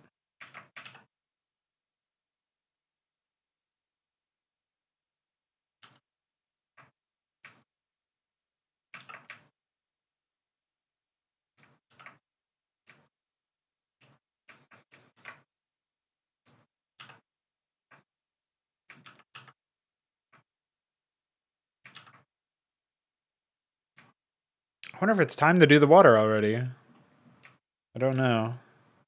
I'll set up the brown Zerg base first before I do anything too crazy.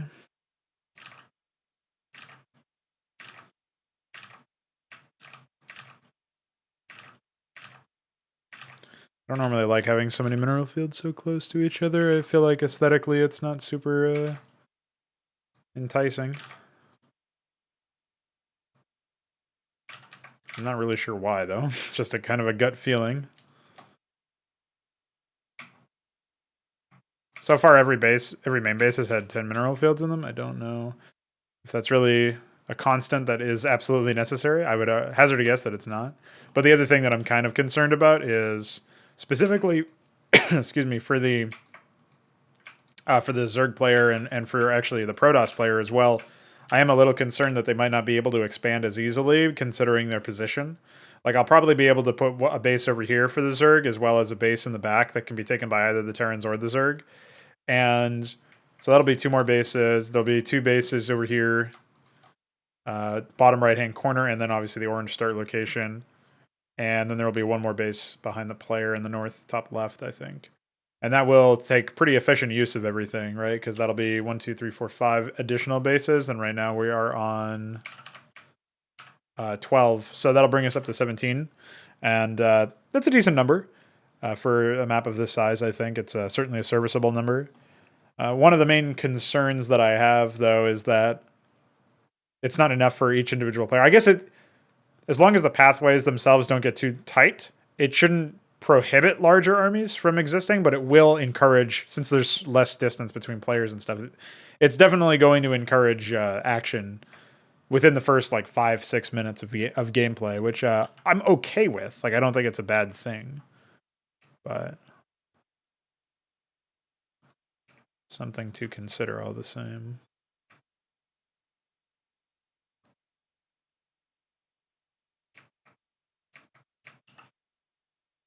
Okay.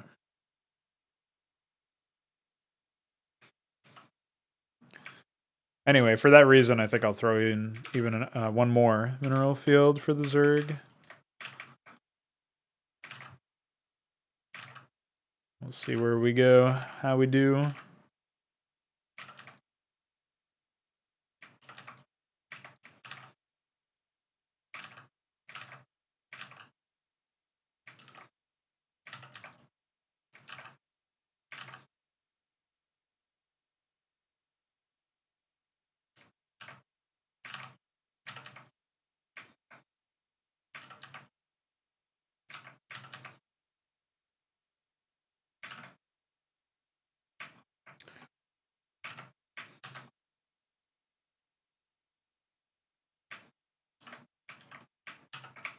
Sometimes I unironically wonder if mineral-only bases should even exist.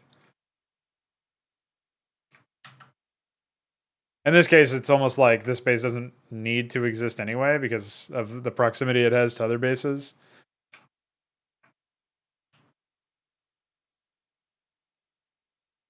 I guess neither of these bases have a huge justification for existing, though.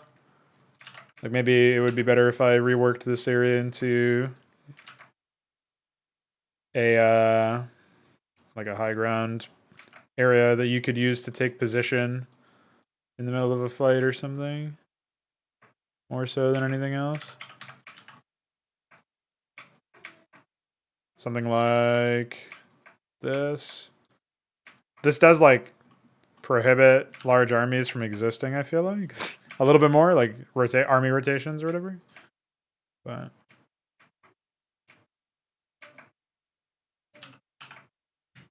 and I think other than that, be all right. Oh yeah, looks like we didn't even need any of that fancy extra shit anyway. Just toss that down there. Love that. That's like a really nice compact ramp. I guess I should be able to I probably should just pull this over by 1.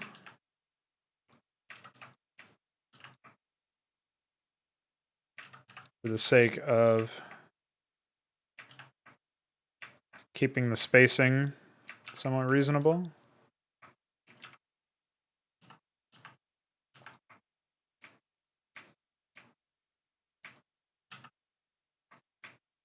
There we go. Just refining stuff a little bit. And I can like free up a bit more space over in this direction. Nothing crazy per se, but something that might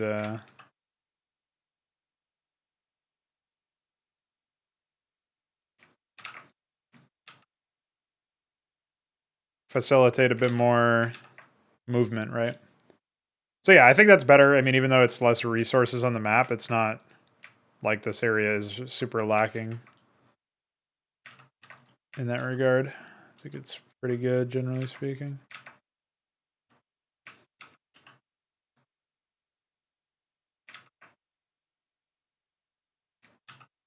And we're just making sure not to allow... I mean, like tanks over here could still fuck this base, but... You know, I think that's fine in theory. Doesn't need to be supremely balanced in that respect.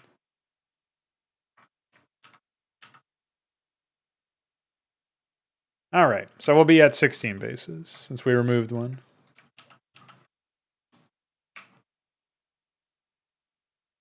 Okay, I think I'll throw in the water, and then I'll probably call it after that. Now, I don't think I created a brush for the water. I mean, I probably did create a brush, but I think I lost it after not too much time, unfortunately. So we are going to slap this over here and start creating that brush.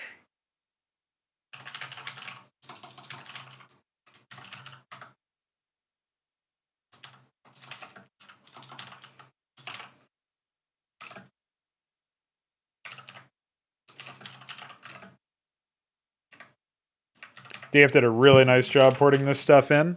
I'm really glad that I get to feature it in another project. Obviously, the last time I looked at this was when I was messing around with my full toilet submission, which was back in February, so a long time ago. Definitely excited to put this to use in more maps, and then eventually we'll even have a more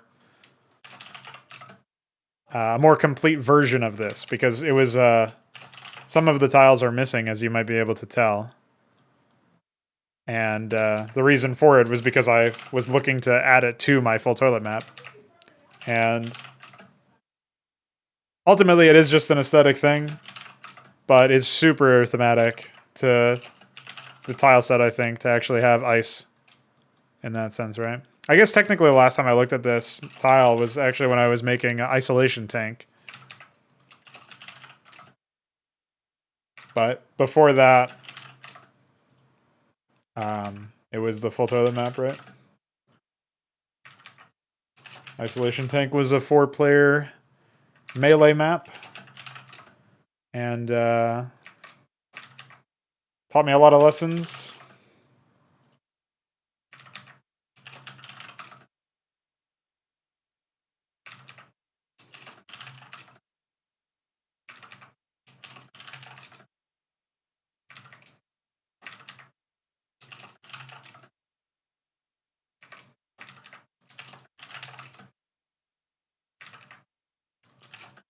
One of its defining features was its predominant use of this particular tile type.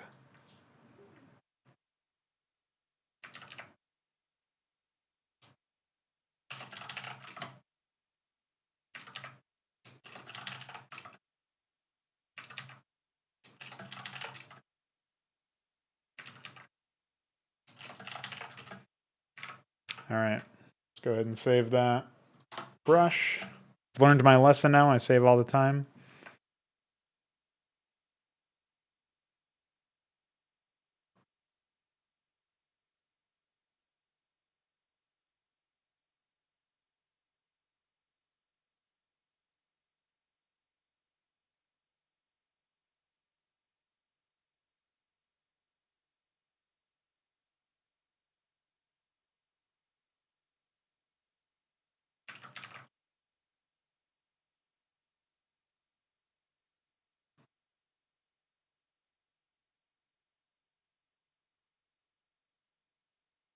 Not sure how many tiles I actually have to work with here, now that I think about it.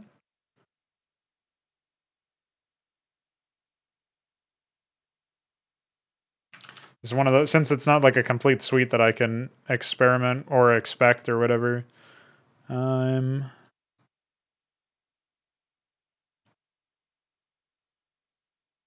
just make more sense to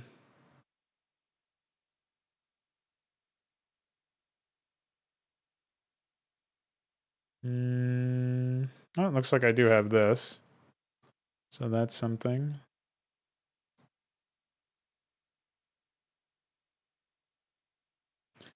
But I think I think it's only a few tiles exist for this stuff.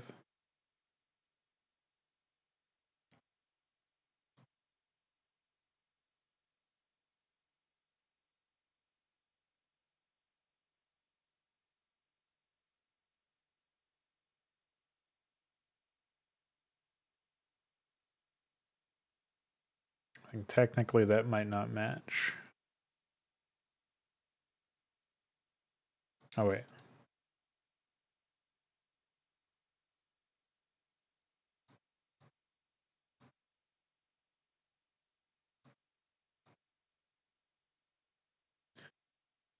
I think maybe we just don't have any tiles that are like that, but that sort of matches, so I guess we'll keep it like that for now.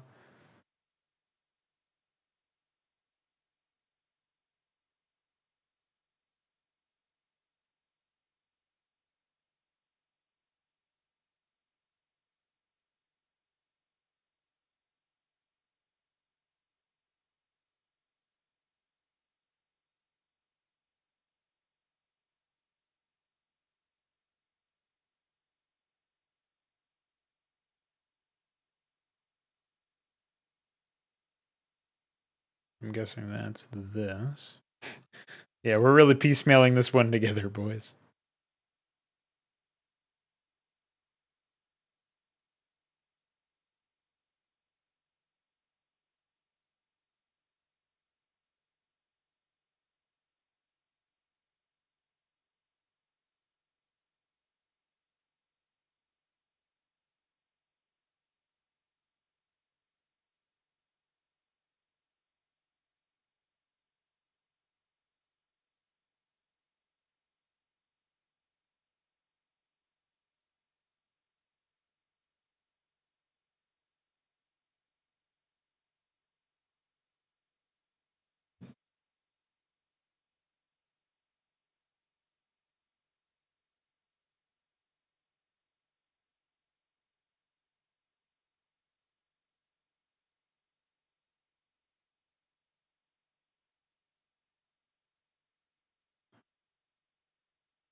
Okay. As long as we can find a piece that works, I think we'll be all right here.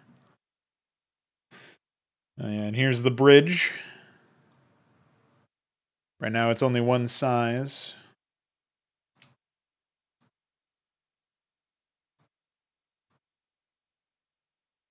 That was something that I definitely struggled with back when I was putting some of this stuff together.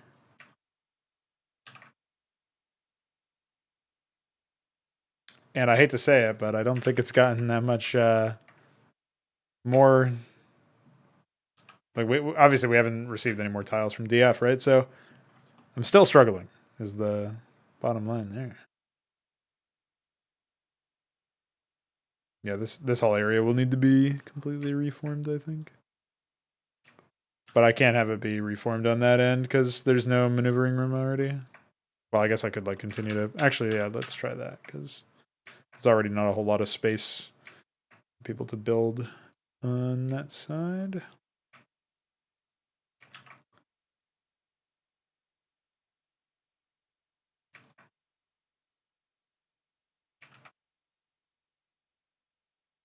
I think that should work. All right, back to it.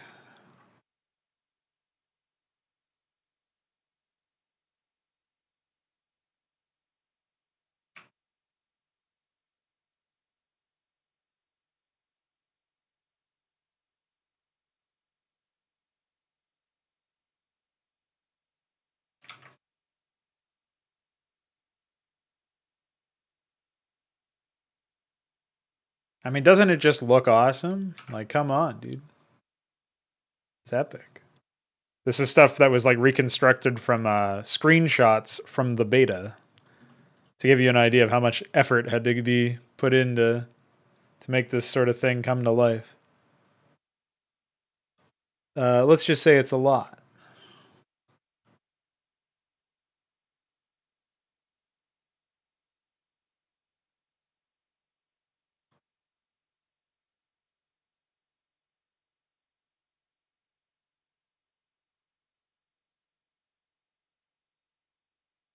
Oh, I don't even think that makes sense. Yeah, I don't think there's any tile that's like that. That's a no-no.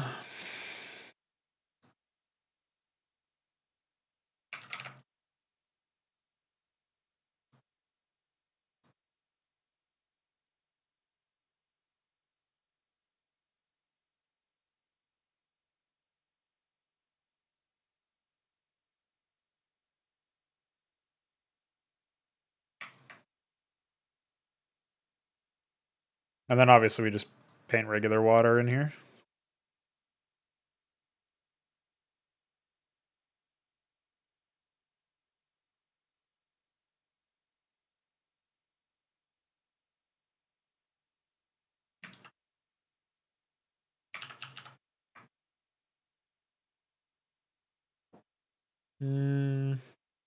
Let's do that one. Just wanted to make sure that that was the tile that I was looking for there as well.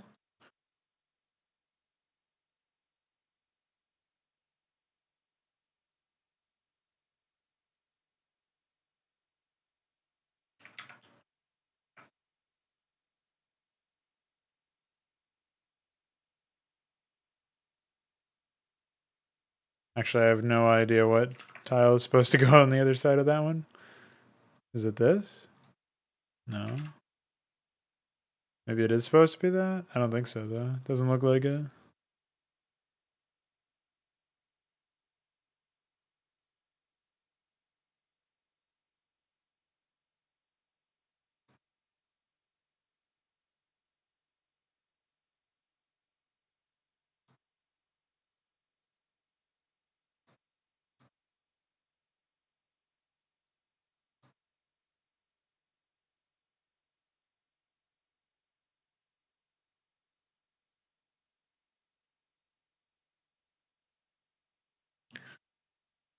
Okay.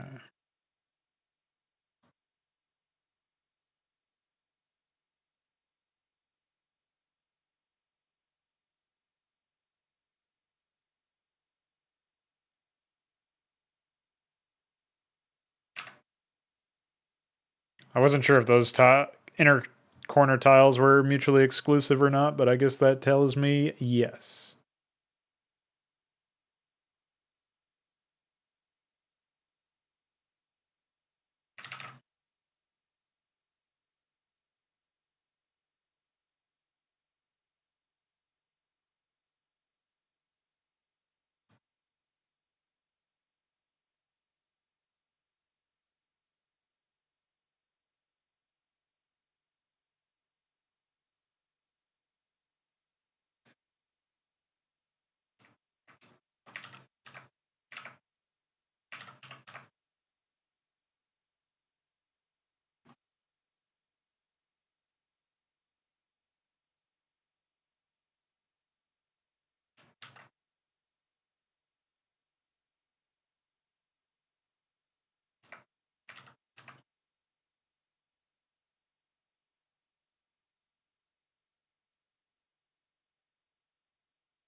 All right. I don't know exactly how far we are. Looks like a little under halfway, though.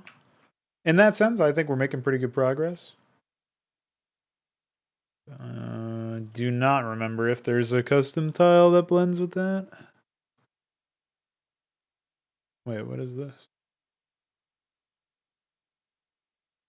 Oh, okay. This must be in case it's up against inner corner or something.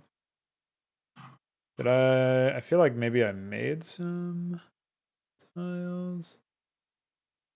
No, doesn't look like it.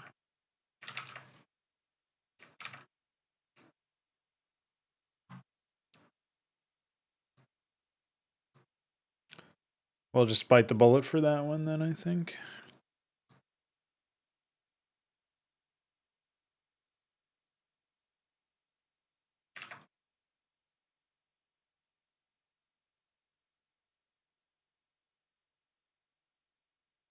It's not the worst thing in the world anyway. To have a little bit more water going on here.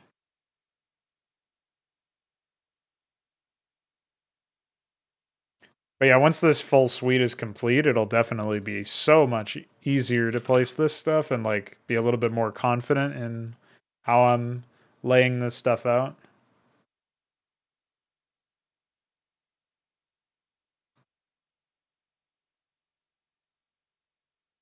Basically, I just won't have to do nearly as much guesswork.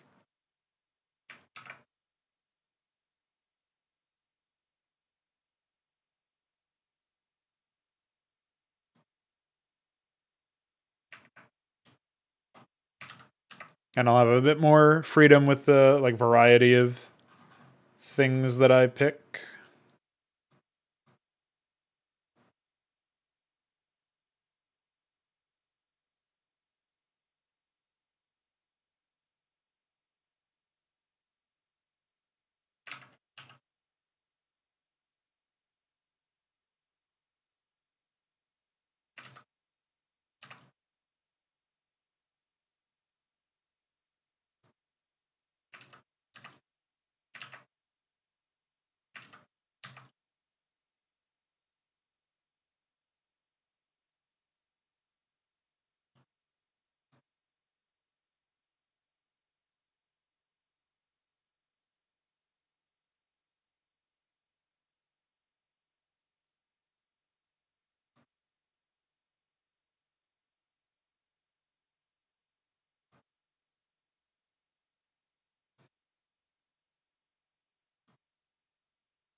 Okay.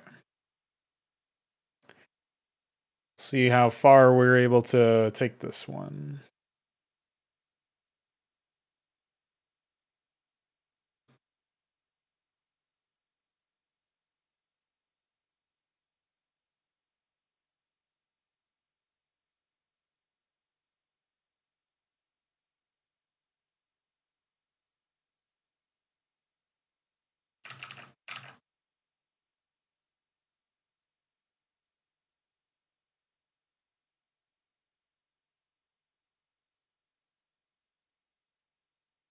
Nice. It's coming together, boys. We're doing it somehow. I think I saw that blend earlier. Oh. Glad I came back over here to fix that.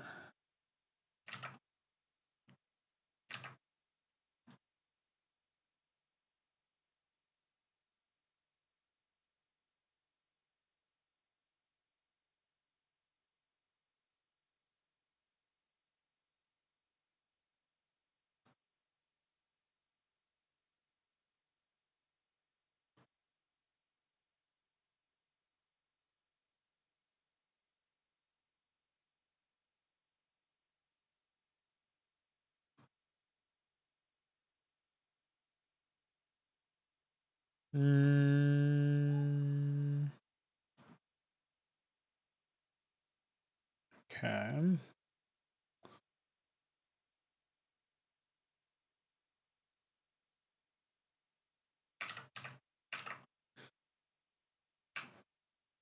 Hopefully people can unsee the copying and pasting job that I've been doing this whole time. One of the benefits of recording this, right?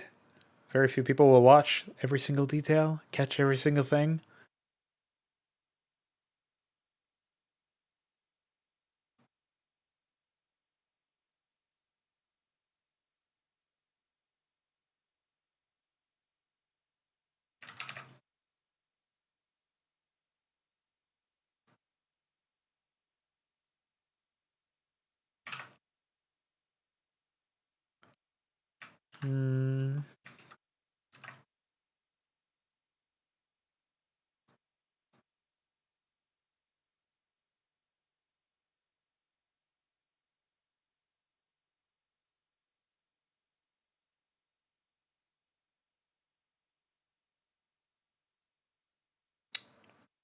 Okay.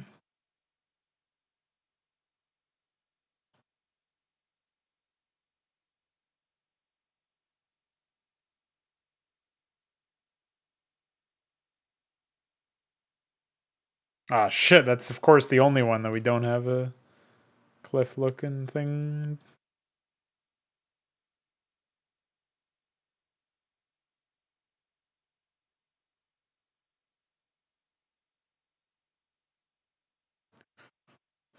It's always how it is. You think you're being clever and then you're not.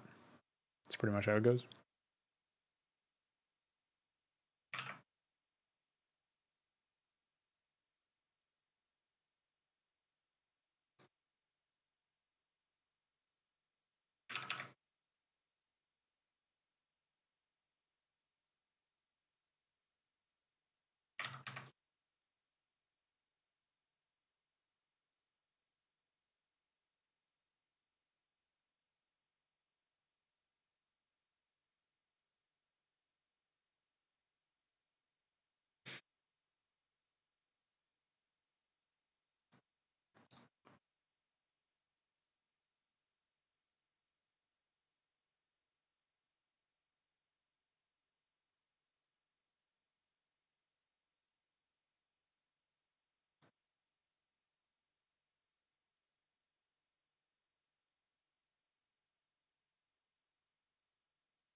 Here we go.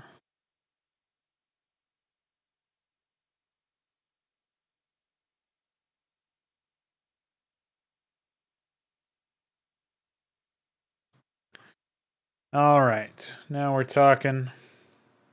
Seal that side up.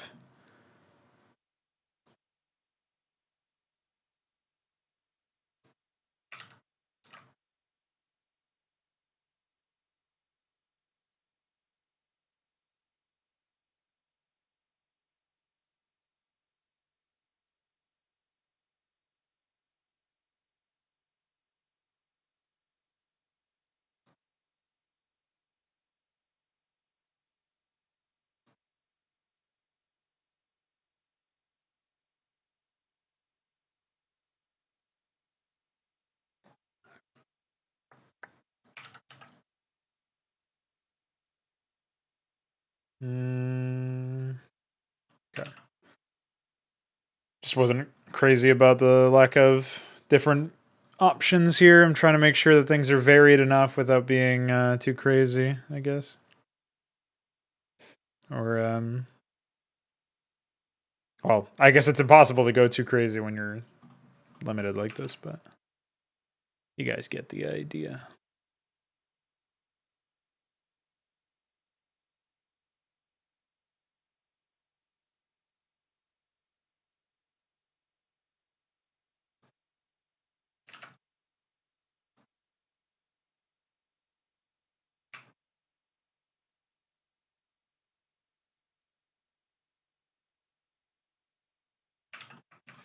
Definitely over halfway done now. I mean, let's just face the facts here.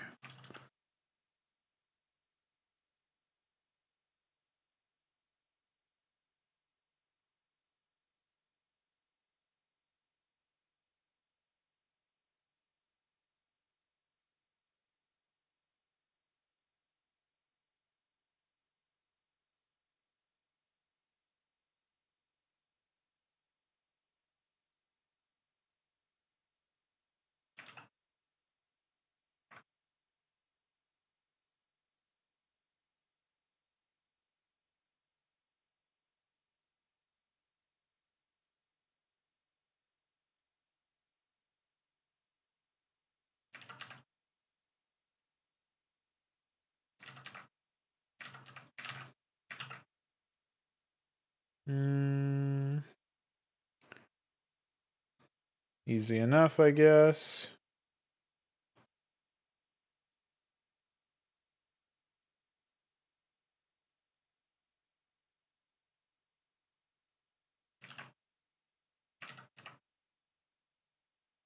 I guess one benefit to having less, it's really roundabout way of calling this a benefit. But when you don't have as many options, then it's real easy to copy and paste to fill in whatever gaps are out there.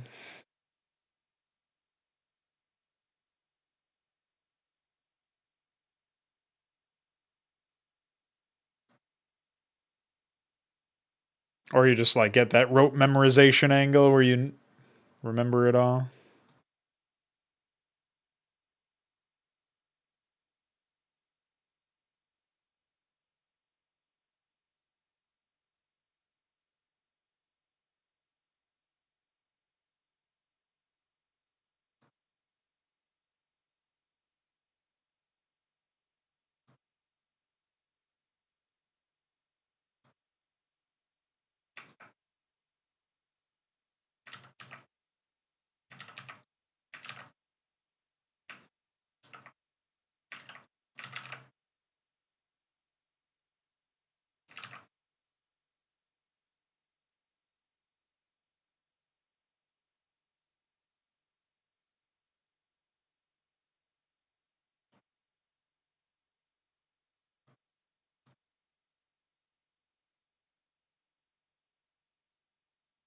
Mm.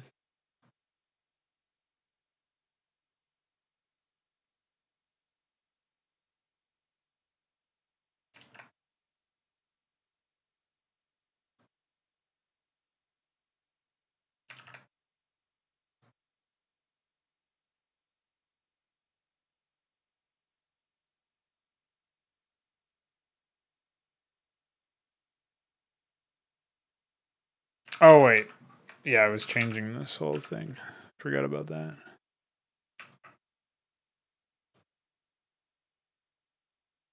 Easy to forget, I guess.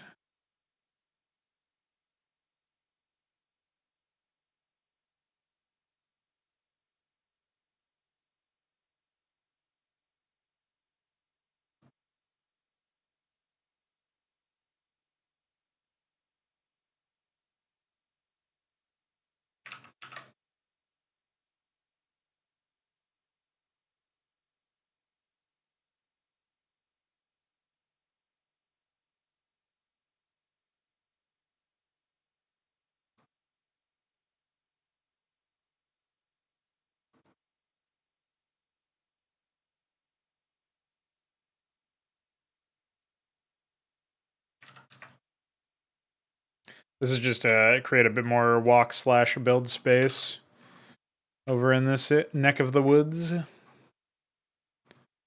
Wasn't intentional that I didn't use any ramps of the other angle, by the way. Just that was the way the cookie crumbled.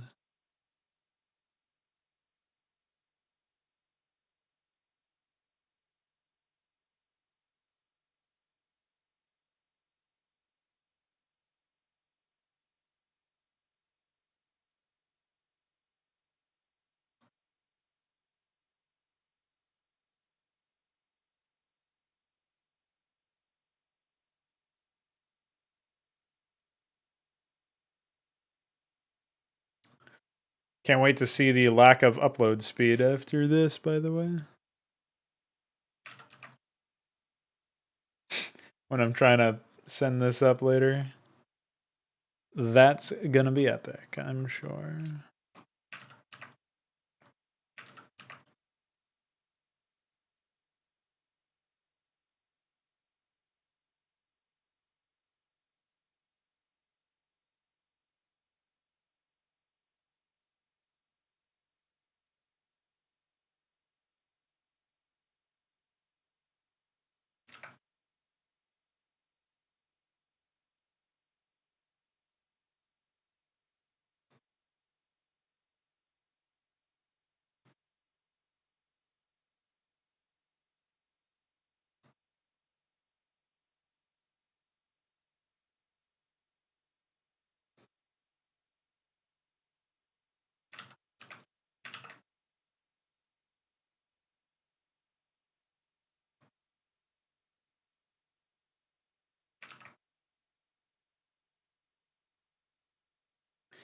I did think that there were more niche case, like edge case tiles or whatever, but I guess I was wrong about that one.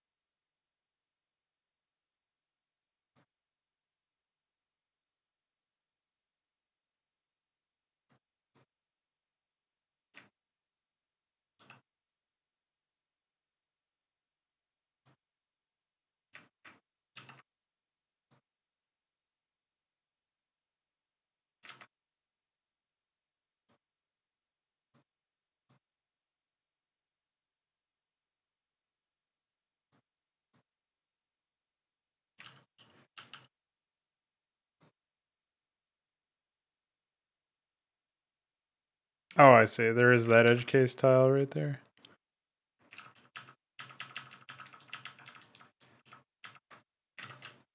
Imagine undoing all that just so you don't have to move your mouse. That's what happens, dude. Your mouse hand gets cramped.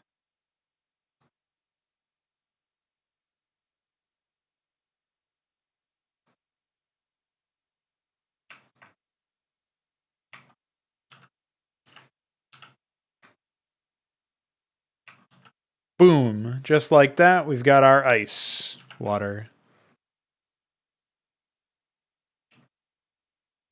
Although, looking at this bridge here, it does seem a little goofy that it's so low to the bottom of the map.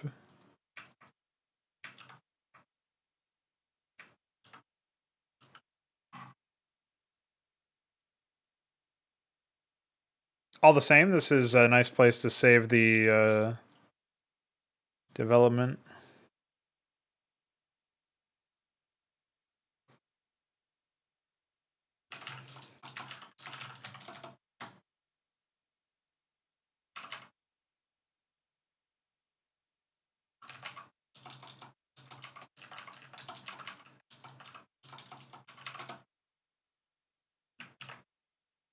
And I think we'll go ahead and call it for the day.